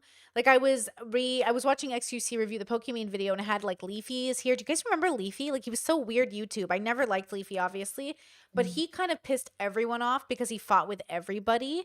And I do think like that's just a person who's like unbearable to deal with. Like, you don't get along with anyone, like nobody. And that's another part of gossip. If you become such a gossip that you don't get along with anyone, like now you're not using gossip to bond, you're using gossip to ostracize not only yourself but other people. And so there's like a way to talk about people that I think people know your root intention. But again, people don't, if they don't know your type of language or the way you're coming off or the way you speak, it's just different. Like, you ever go to the girls' bathroom to talk about people? Like, I don't know. It just feels like very normal to do that. But then at the same time, for some people, they might be like, that's where all the mean girls bullied me. And I was like, that's fair. That makes sense. I mean, I got mean girled in high school. I think my reaction to it is not to I don't like to mean girl, but I would say that I don't always know how to convey the difference between like I'm just defending myself and being a mean girl, or like I will go for your throat, bro, if you come for me, like because you're wrong.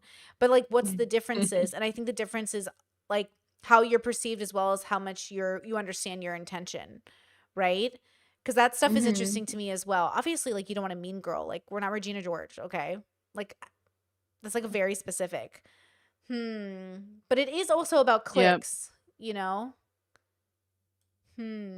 I think it's like what Harmony brought up earlier when we touched on this topic. It's like the Machiavellian, like, are you trying to influence the social sphere? But I think wanting to be in a clique, as in this is a closed group and we are not accepting new members, thank you. I don't think there's anything mean girl about that. I think people put a lot of stock into, or like children are often taught that everyone should be friends, and that's just not true. And I think we have a right to exclude people from our social circles if we want. We have a right to, discuss why we're excluding these people in our own social sphere. And I think that's like something that people should be more aware of and open about, because everybody has somebody that they do not want in their clique, right? Yeah. And I don't think Yeah, that's inclusion cool is not mean. inherently a value. Yeah. Yeah. Mhm. Do you think it could say, how do you do it though without making it clear? Like, are we in a clique right now? Oh, well, we brought Yeah, other like a people in certain last month. time. Yeah, but we're the main, we're the foundation. We are the main, we're doing a yeah. thing. Like we have a chat group. That's true. Yeah, I guess we are a clique. Like we're kind of a Mhm. clique, right? Like, oh, when my Yeah. partner was like, "Who you paneling?" I was like, "It's the girls." I call it the girls. I said the same thing. So like we're kind of a clique. Now, what if somebody else was like, "Hey, can I be part of your clique?"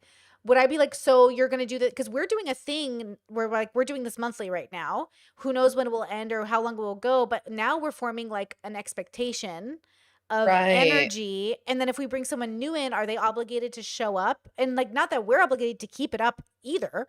We could decide not to do this tomorrow, but we've started a thing. Excuse me. So now there's like an expectation.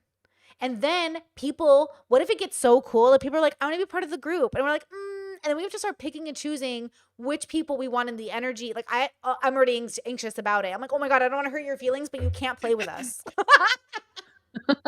But that's exactly it though. Like, I mean, even when we like discuss like the topics for things, we speak about like who we would like, also to like whose opinions we would like.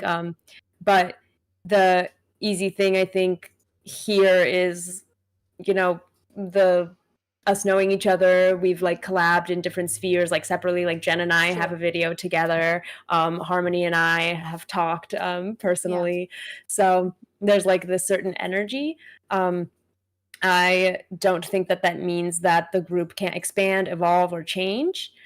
Yeah, I don't see why that wouldn't be a topic of discussion and negotiation. And as it is for any friend group, we're actually kind of not struggling, but we're kind of contending with this right now in that. So I'm like best friends with our roommate, and my boyfriend's friends with him, and we're all like really good friends. And then my boyfriend has his best friends from childhood, and then like squishing those two dynamics together can be tricky. Yeah, that is tricky. Combining actually. two different bubbles or two different Oh, groups can yes. be really challenging. That's something Very that much.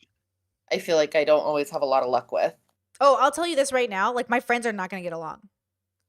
Like my friends are so diverse that if I brought all of my besties in a room together, like we're fighting.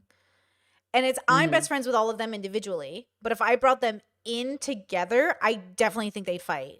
Like there's just no way they couldn't. They're so different and there's so much to like that's why I say like I always think of myself as someone who gets along with a large diversity of people because my friend group reflects that. But I noticed my childhood dream of bringing all my friends together without it fighting. Nope. And they're going to talk shit, by the way, because I've done it before where I've introduced some people to some people. And the moment that person leaves, they're like, what the fuck was that? And I'm like, whoa. No, you didn't get along, Whenever my friends tell me, "Oh, you have to meet this person, you're gonna love them," it never goes well. bro. Never. Bro, actually, one thing I did recently, which is like maybe, well, not recently, but a couple years ago, one of my good friends that I think very, very highly of, they found out one of their mutuals lived like near me. And they were like, oh my gosh, you guys should get together. And I was like looking at this woman and I was like, I don't want new friends. Like I could just tell, like, not gonna be a vibe. And I had to be like, oh my gosh, that's like such a thoughtful thought. And then when I went inside, I texted my friend really fast. I was like, I don't want to be so weird about this, but I don't want to make new friends. I just want to be your friend. Is that okay? And she was like, yeah, I'll just let her know.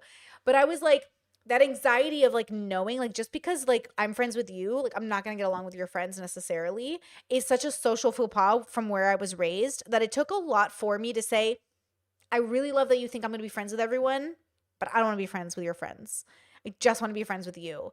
And without it being personal, because I don't know your friend yet. So I'm trying to do it quickly before like there's a chance, like I don't want to make it personal, but like I just don't think it's a vibe, you know? And I think it's really hard for people to hear without them thinking like there's something wrong with me. There's nothing wrong with you. I think it's because you operate in a way that's almost opposite of birds of a feather flock together, because you always talk about how your friends don't necessarily share your values. Whereas I think for some people, at least I know in my case for myself, people who I consider friends or like beyond like acquaintances, they are people who more so share my values than not. Oh, And so I I think for see. people who also operate in that way, they might look at you and be like, "Oh, you're not birds of a feather. You guys are just flocking together." Actually, they're all flocking and I'm just flying in once in a while and being like, what's up, bros? And then I leave again because I'm much more isolated. Like even my partner and I were talking about it. He's like, man, he had to tell his mom, like, she's really a hermit. She's not avoiding you. She's not avoiding anything. She literally does not feel trapped in her house. Because even his mom was like, well, doesn't she want to go out or do something? And he was like, genuinely, like because I'm so social when I'm with them. When I'm with them, I'm like high energy and we're together. And it looks like I might be a person who would love to do that. But and maybe one day, but like, and I'm also sober, no offense. High Brittany is much more social and much more excited to party. Sober Brittany is less interested. And so it's like one of those things too. But yeah, like I can, that really was really helpful, Arena. But popped a little bubble in my head about perception. See, like I'm now, cause yeah. But I mean, it makes perfect sense though, because okay, like if gossip is for the cure, you know, the bubble and the upkeep of the bubble and you know, refining the bubble, but then you have a friend group who, well, or you're a person who you value, you're able to be friends with someone across values, like have trans value relationships or however you want to say it. Yeah. Like, what do you do with that? Because then it does kind of put like that into like, okay, like how do you gossip with each different people?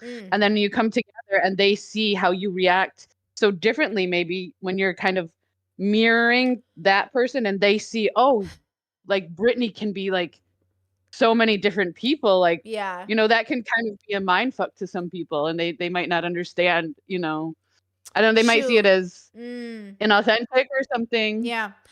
Oh, yeah. It's Yeah. true, because when I'm with my religious family, I can gossip about people with them, so they'll think, "Oh, she's becoming more conservative." I'm like, I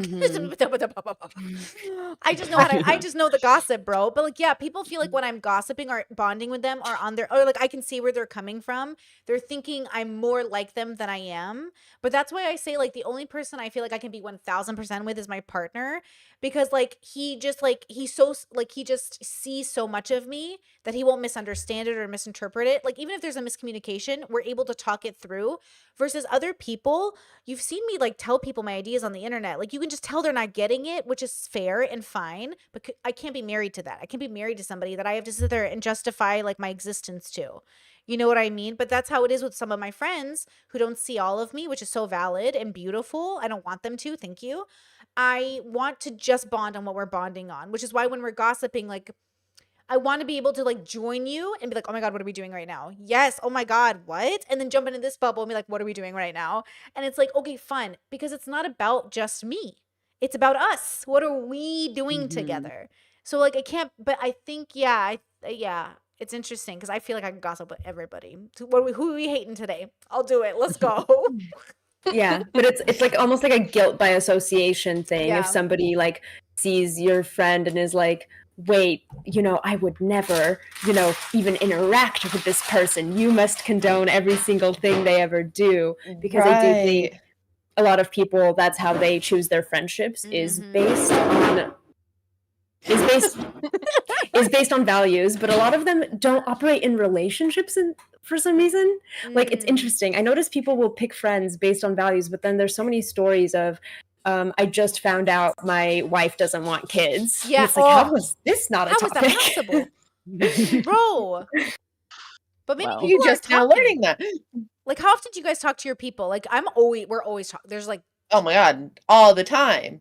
I'm such a talker. yeah, all the time. So maybe it's just Chatty that. Cathy. Like, Yeah. over Yeah. communicators versus under communicators, or people who like, because my family all talking. Like, if you, oh my God, if you once you approach my mom's front door, you could just you just hear all the people. There's never a moment of silence in that house. Yeah. So I have 3 sisters, and when we're all at my mom's house, like, good Lord, I'm sure the entire neighborhood can hear us. 'Cause Yep. we're just Yep. like a little flock of birds or something. And then of course we get exponentially louder the more of us that you add in too. So it's like it's a whole thing. We're definitely big talkers. I can get that. I have 2 sisters and 5 sister-in-laws, so Oh, yeah. Yep. Which I think is lovely. Like, for Mhm. me, communicating, over communicating, sharing thoughts, I think that's beautiful. I think that's why when somebody like almost doesn't want to have the conversation, I'm like, why are you killing the vibe, dude? What's your thing? What are you hiding? Like, what is it? Which, by the way, you don't have to. You don't even have to. But a part of me is like, oh, why aren't we engaging? Why aren't we vibing in this moment? Like, why don't you want to share something? why aren't you participating in this Yeah. bonding activity? Right. Which, by the way, you Mhm. you don't have to. But even my nephew, I noticed we were playing cards once. Maybe I've told this story before. But like, my mom was like, "Oh, look at the way you and child are observing all the different conversations happening in the room." And him and I we were both like this, and we are looking at everybody. And like, he's a kid, and we don't know if it's like, maybe it's like a shared neurodivergent thing. But we were listening to every conversation in the room and just going, and my mom, like, she notices that in her kids, or her, like, our genetics, like, we're all very, like, we're listeners. We're like, what's going on? We want to know at a restaurant who's walking through the door. What are the people? What's the vibe? Like, my brother and I sit with our backs to the wall so we can watch people. Like, even my husband, he knows if we're at a restaurant to let me sit in view of people. He literally picks out the chair to let me get the view of the restaurant. I love Yes. that for you. Thank you. It's literally Perfect my boyfriend and I partner. do Yes. kind of like a similar thing where either we're gossiping about shit in our lives. If we see something interesting, we just both shut up and we're like, what? What are you Exactly. talking about? Are they on a first Exactly. date? Are they on a second date? And it's so fun. Oh my God. I'm sorry, I hate to say it, but one time I was at a restaurant with friends, and the couple next to us was breaking up, and we just did not talk the whole dinner because we were Oh, jeez. Honestly, unspoken gossip is so fun when you're just like totally having Yeah. full conversation without any words. I Right. love that. No, we're not Like, you happy just they feel broke up, so- right? Like, that's not like, we're not reveling in their pain. We're reveling in watching real human emotion happen Like- in real time. Like, something Yes. authentic is happening. Yes, it's beautiful. And you very rarely get to see that unless you're one of the parties Mhm. participating, which means then you're Exactly. not actually observing it. Yes. Exactly. So, okay, maybe that's what it is. Maybe gossip feels like a venue or a pathway into authenticity. Instead of it being Yes. fake and performative, maybe there's a form of gossip or sharing information about people that feels authentic.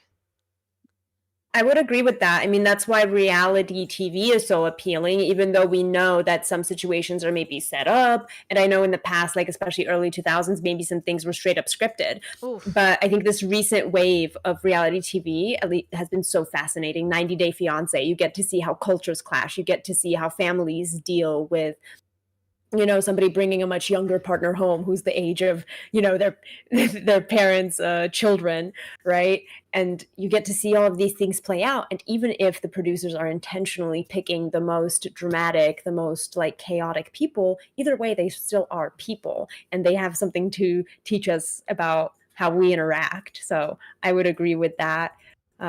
And I love the silent gossip. Like yesterday, we were at the climbing gym, and my roommate and I noticed a beautiful girl, and we were like looking, and then we looked at each other to confirm that we both saw her.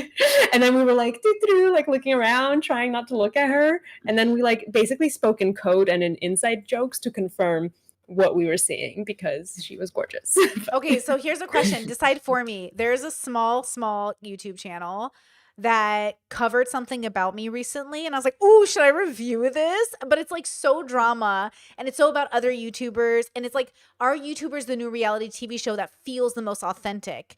And should we like let our lives be content, even though, of course, like I say yes because like I'm doing it right now, but like that's the thing that's crazy. I'm always thinking, I'm like, should I review this video? Because but then people are like, why are you talking about this still? Oh, you're obsessed. Why are you talking about it? I'm like, but what are we doing here? I'm so confused. Are we turning our lives into content or not? Because like I am so confused about the rules when that's what we're doing. But then That is. and then That is other people do literally it. what we're doing. Oh my god! And Yes. if everyone, if I'm gonna be in your like thumbnails, I want to make money too, bro. Like I don't get it. What's happening? I'm so confused.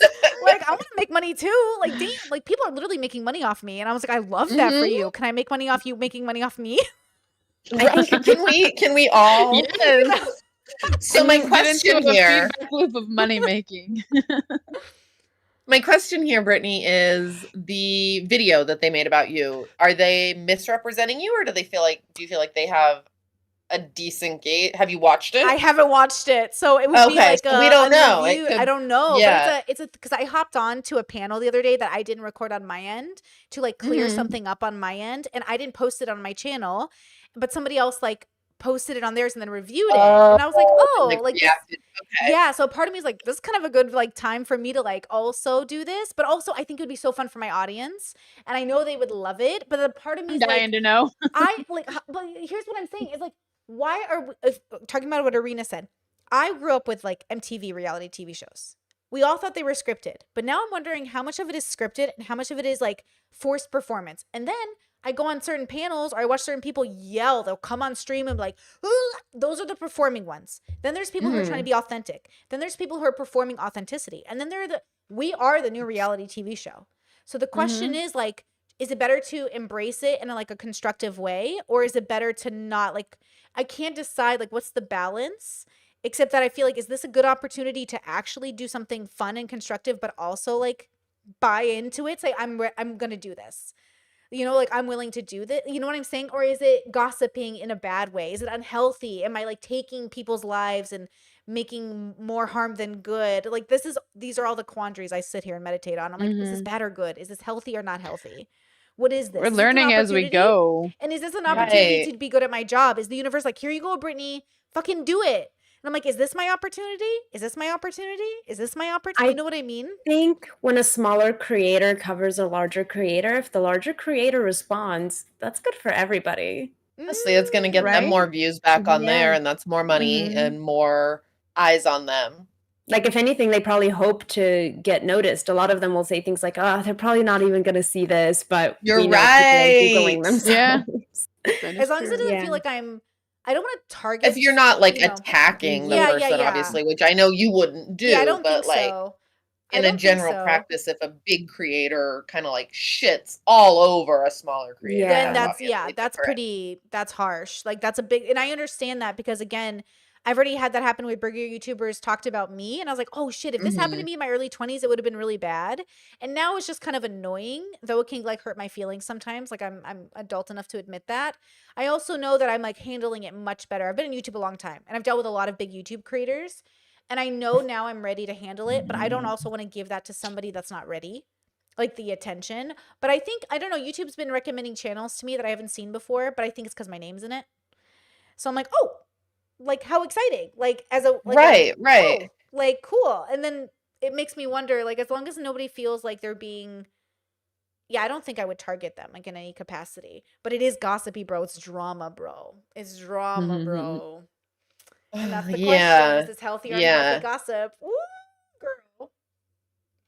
The fact that you are contemplating all of these questions, I think, is a very healthy step Yeah, I Mm. to agree. begin with, right? Like you're not just like, I saw a video with my name in it. Let me jump into that right now and True, like true, give my true. opinion. And yeah, like you're Mhm. reflecting on it. You want to do it in a way that's thoughtful and like, furthering your career, obviously, Yeah. but without causing harm on the other people Yeah, And involved. for sure. Also, like maybe depending on the content of the video, if it can be addressed with a comment on your end versus like reacting to it on video, that could be a way to do it. Or yeah, like I think there's multiple ways to respond, and I think if something slanderous is being said, you have a full right to clear, clear those things Mhm, up, which I mhm. don't think is unhealthy. And if anything, like since they put it publicly on the internet, they are, I think, by that virtue, and by publicly, I mean like as content, right? Because some people have Yeah, Mhm. public good point. Facebook accounts, but they're not public, if that Yes, makes great sense, point, Right, right? great right. point. This So, person So they're made kinda a consenting. They're, like, YouTube consenting to video. being viewed and having the yeah, conversation furthered and, like exactly. Mhm. Mhm. So I don't Mhm. think it's unhealthy to then engage in a conversation um, with them. But if, for example, they were talking about something in like a private chat and then that chat Right. got leaked, That yeah. then I think it would be Yeah. inappropriate to bring attention to. Interesting. Mhm. Yeah, yeah. I could see that. It's hard to know because people always like it's a weird space to be in where like you're the content, but also if you talk Mhm. about you as the content, they're like, "Why are you talking about you as the content?" I'm like, "What?" Like I've been getting feedback on my channel where it's like, "Why do you talk about yourself so much?" I was like, "I am lost. Like, I'm what do you want confused." from me? Yeah, what do you want from me? And I was just like, what are you doing here? And then like it feels so funny. And then I'm like, okay, this is just like a type, there must be a type of content out there that's like not about the creator. So when they come across a content that is about the creator, it must feel very different. But I only watch YouTubers that I like. Like I like them and that's why I watch them. So I'm very different in that way. But anyways, yeah, I just thought that was an interesting idea of like, am I fueling the gossip? Is it bad? I think this channel also hates. I think they're a hater channel. So I think they might be, I think from Mhm. what I've seen of them before, they're kind of like they have a hate for some certain people in the sphere. So I think like if I engage with them, it might look like I'm teaming up with them and I don't want that either. Because like I Oh, don't want to team yeah. up with them, but like they're talking about me. So I'm like, interesting opportunity. Again, is this an opportunity that's like because guilty by Mhm. association? Like I don't want to Mhm. Yeah, be yeah. well, anyways, Mm. this is Mm. like yeah, that makes me wonder.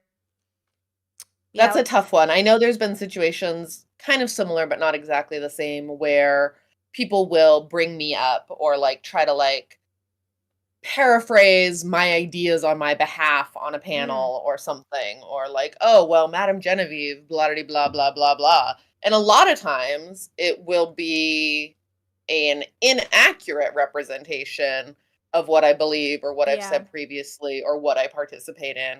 Um, and I'll get DMs. Hey, they're talking about you on this huge channel right Yes. now. Oh, the amount of Um, DMs, girl. Why do people do that? yeah. And I'm like, okay, well, like, do I respond Right. or not? And I Right. don't want to be like, every time somebody talks about me and mentions my name, I'm going to call in and be like, pop in, like, hey, Right. I'm right here. Because I think that's Mhm. obnoxious. Some people have that reputation. I could already name it 3. Like some people are like that. Mhm. Every time their name gets, it's like There's you a summon lot, and I them. don't You want su- to be that person. I do not want to be that Yeah. No. person. No. Like, No. I'm not in that boat. I don't want to be categorized with them. So there's that. And then also, the other part of me is like, but they're misrepresenting me, but they're saying things that are not true, you know? And it Mm-hmm. I is wonder. difficult because then I'm like, okay, well, if Mhm. I don't jump in, do I respond to it later? Do I like acknowledge that I am aware of it? And it's just this weird element where most of the time my conclusion has been if people really want to know what I think or believe or practice, they're going to seek out Yeah. videos and clips of me actually saying it. Yeah. And I'm going to let that speak for me instead of jumping in every single time it comes up because that feels like a waste of my energy. That's what I was gonna Mhm. say. Like, as someone who's kind of newer to creating on the internet, is um, deciding when to pick your battles and like almost like letting your own content speak for itself and balance out the misconceptions. And then it's like the girlies who get it, Yeah. right? It's like, Yeah, yeah. Yeah.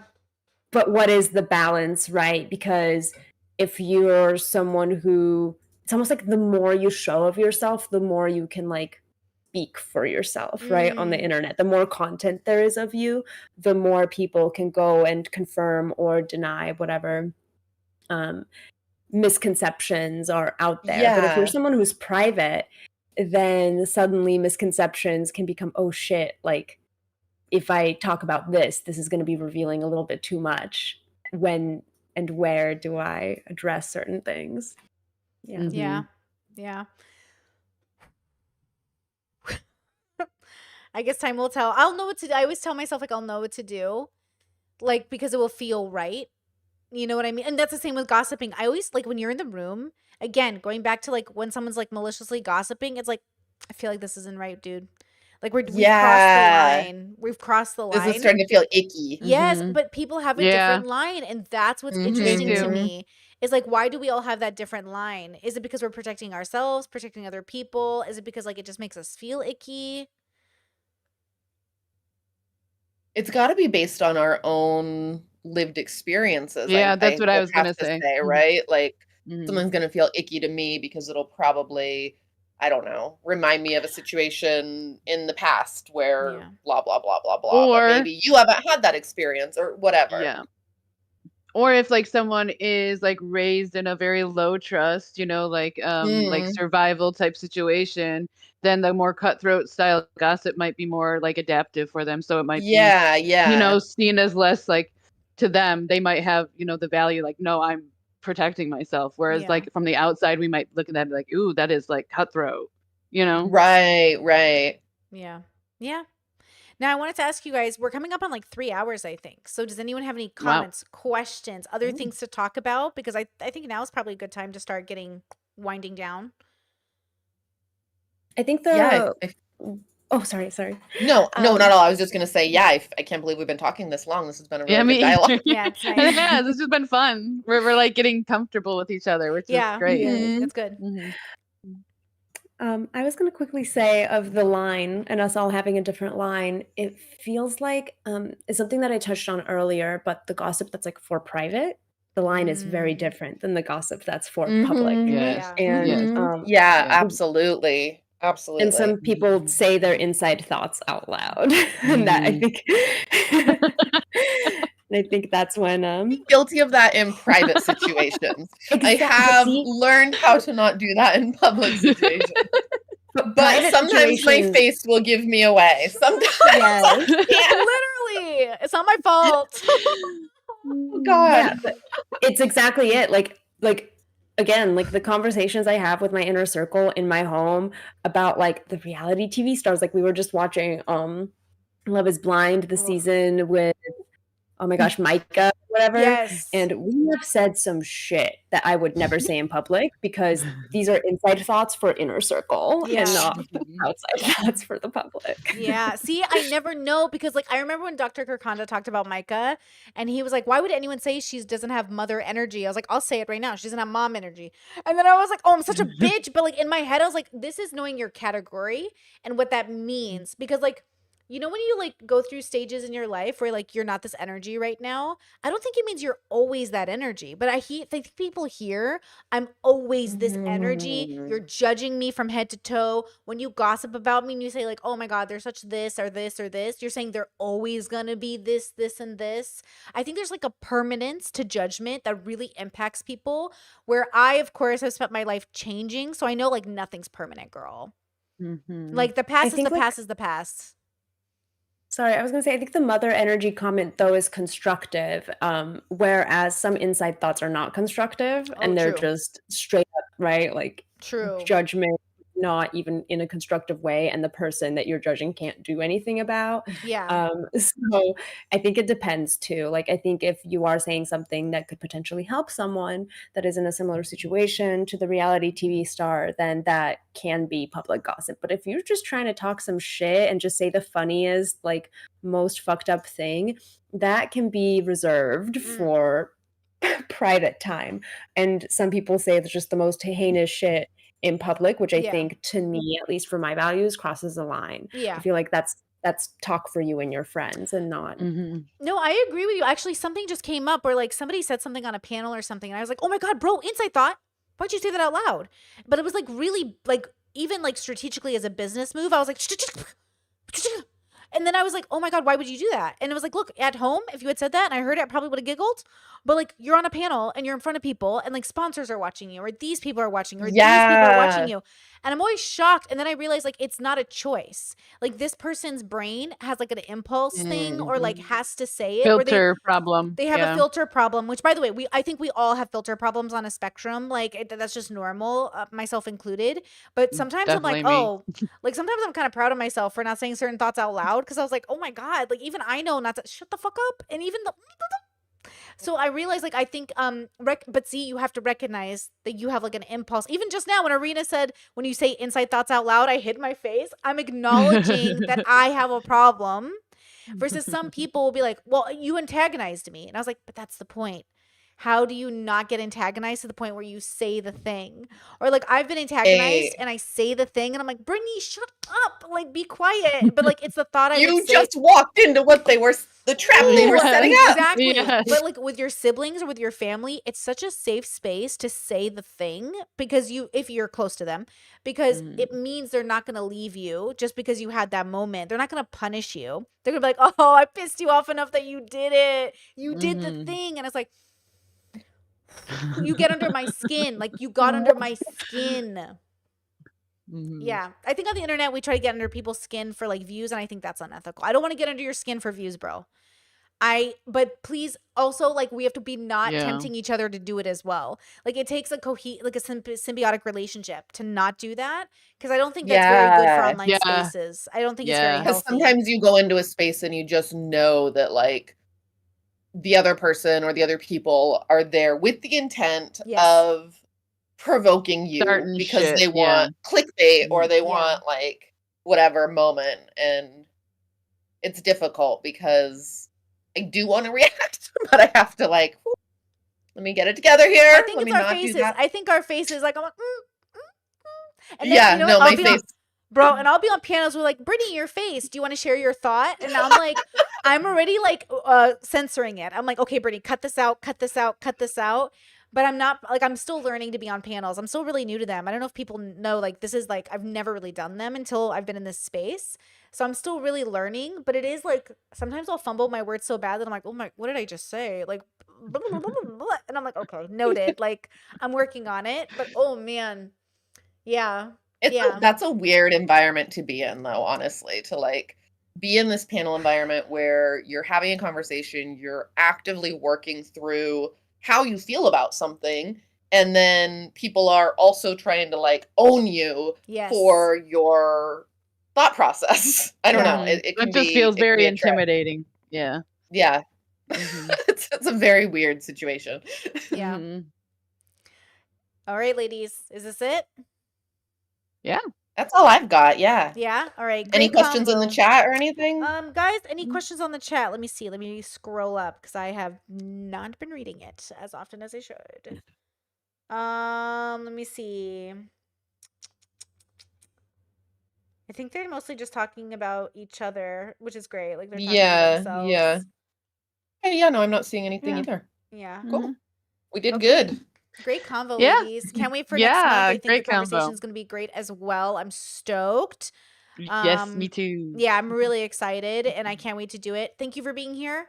I will see you guys next time. I'm going to stay on a little bit and talk to my chat if that's okay. So I'm just going to hang up on you guys and continue talking to them. But I will Okay. see you guys next month. Thank you so Bye-bye. much. I love it. Bye. Bye. All right. All right. All right. Hi, guys. Oh, that was great, right? I love that conversation. Next month, we're doing a panel too on unconditional love that I just think will be so exciting because I love the conversation around unconditional love.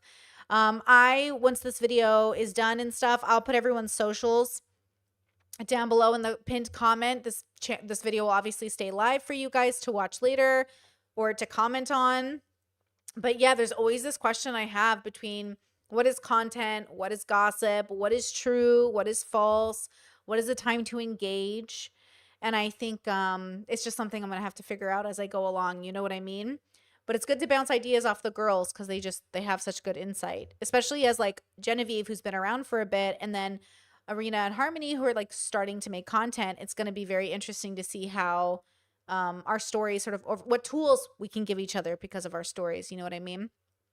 So it says, I love the vibe of you four together. It's so lovely and productive every time. I think so too. Like, I know I told you guys that I had this intention of doing panels to kind of like encourage really great discourse, because I don't want it to be just a yelling fest. And I just think it's so nice when we can do that together. But I think you need the right energy. You need people you just need the right energy. So I think that's why I like this little clique we have, is that it feels like the right energy together. And then in the future, I'd love to bring on more people, obviously, for different panels. I just noticed it's hard when you have too many people on, then the conversation gets really muddled and people are talking over each other, which sometimes is good for views, but also like not the greatest for all conversations.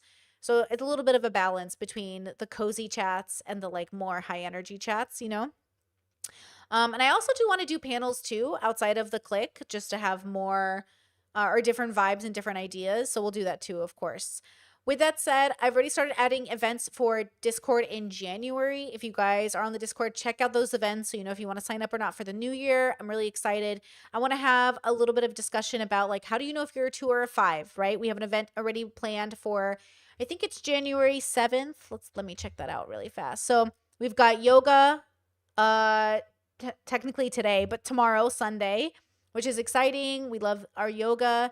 We have documentaries we're watching. Let me see what else. We have so much going on, actually. We have today, we're doing a documentary. Well, Sunday. I think you guys, it's Saturday where you are, right? Saturday? It's Sunday where I am. So tomorrow, Sunday, we have yoga professionally taught. We have a documentary series we're reviewing and watching. On December 23rd, we're doing another documentary series we're watching. The Discord 101 is on December 30th. And then January 7th is how to know if you're a 2 or a 5, a discussion about the levels. That will be exciting. I want to bring back more like discussion type events on the Discord, but just warning right now, if you guys are open to it, we will like ask you really interesting questions about yourself in a way that might need a notebook. Let me say it like that. I feel like the questions we're going to ask are going to need notes, which is a good sign. That means there's going to be a lot to ponder. So if you guys like that kind of stuff, check that out. It'll be a lot of fun. Stephanie says, I think this is the first panel I've ever seen where peeps weren't constantly interrupting and being interrupted. You know, it's a vibe, girl. We vibing, you know. We vibing. That's what's so exciting about it. It's just good energy. I love it so much. The question now is, on Monday, should I review that channel that talked about me? I always wonder, like, what parts of when I'm featured on stuff should I make my own video and when should I not? But I might watch them. I think they are. I don't know much about this channel, though. YouTube started recommending them to me. I think because my name was in the title. But I think the vibe is that they're kind of like a hater channel, but I'm not sure. And that's the problem in this space. If you have a drama channel, a gossip channel, if you have a channel that's like kind of always negative, do you want to associate or involve yourself with them? Not really. Like the tea channels, I don't like the energy of tea channels. I don't watch them. I only watch them if I'm researching a subject matter and I want the gossip perspective. But I'm not a tea watcher. I just think they're kind of negative. Again, my favorite tea is H3H3. That's my favorite tea. I just think they do it so well. But even them, you have to watch it knowing they're very biased, you know, which is normal. But yeah, see, I'm not sure. These are the things I contemplate is like, is this good for my skin? Is this good for my skin is the question. You know what I mean? I don't know. Ooh, Discord says Rachel Oates. You know, I like Rachel. She and I don't know each other, but like we know what each other are, of course.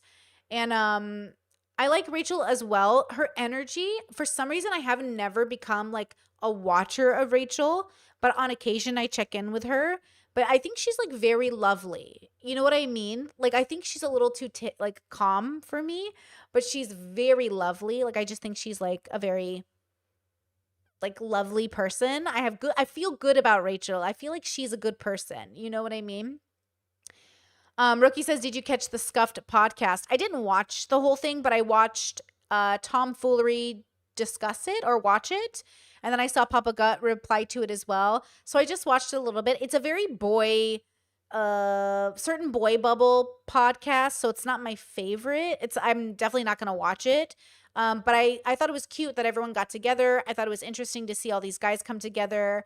I thought it was cool to see. I think I heard the original Scuffed podcast had Asmund in it. If Asmund came back, I would watch it.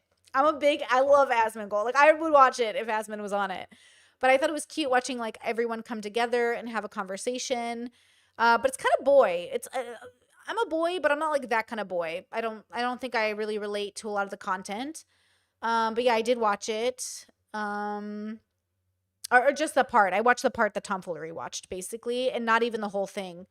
But yeah, I watched some of it, I guess. I think it was like 5 hours, right? That was a long podcast, bros.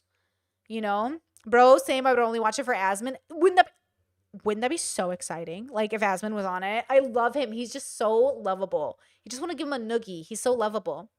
Yes, Discord. So excited for the Are You a 2 or a 5? I'm going to ask you guys some hard fucking introspection questions, okay? I'm going to try. Because I think, like, again, it's not to actually figure it out then and there if you're a 2 or a 5. It's to ask yourself the question so you can figure it out. So I'm going to have a list of questions. Bring a notebook. I'm going to, like, challenge you if you want to, you know, if you want to answer the questions out loud. We'll have a discussion. We can definitely help pull apart questions. Basically, I think I'm going to mostly give you the tool of pulling apart the questions. So I'm very excited. I hope you guys are there. I hope you guys are ready to chat. I hope you guys are ready to have the discussion, because that will make it a lot more interesting in a lot of ways. I'm excited. I think it will be really good energy. I do. You know, Kay says that was the lovely panel. That was a lovely panel of lovely individuals having a lovely discussion. Yay. I think so too. It was really good. Yeah. In a podcast of a live stream, question mark? What do you mean? What are you asking about? What do you mean? In a podcast or a live stream? The event for Are You a 2 or a 5 is going to be a Discord event in January. So if you're a Discord member or you're thinking of signing up, this is the time to sign up through Patreon. We're doing the event in Discord. So we're doing it January, what did I say, 7th? I keep doubting myself. January 7th is a Sunday. So if you guys want to be a part of that event, come join the Discord. Or tomorrow, if you want to join us for yoga and a documentary series, we're doing that tomorrow as well. It will be so fun. I'm excited. All right. Anything else you want to chat about while I'm here? Otherwise, I will get going and leave you to your Saturdays. My Sunday, 1 a.m. Yep. At 1 a.m. for me, girls. But if there's nothing else, I'm going to head out, and we're going to head out with some Elven music, as per usual. Bum, bum, bum, bum.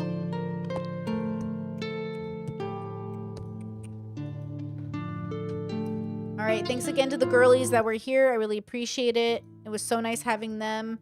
And I will see you guys again next month for the unconditional love discussion, which I think will be very exciting. How do you know if there is unconditional love? And how do you know if you're experiencing it? Okay, guys, talk to you tomorrow on the Discord. I will be there. Be there or be square. I was going to say gay, but that kind of sounded like a threat. Okay. Good night, good night.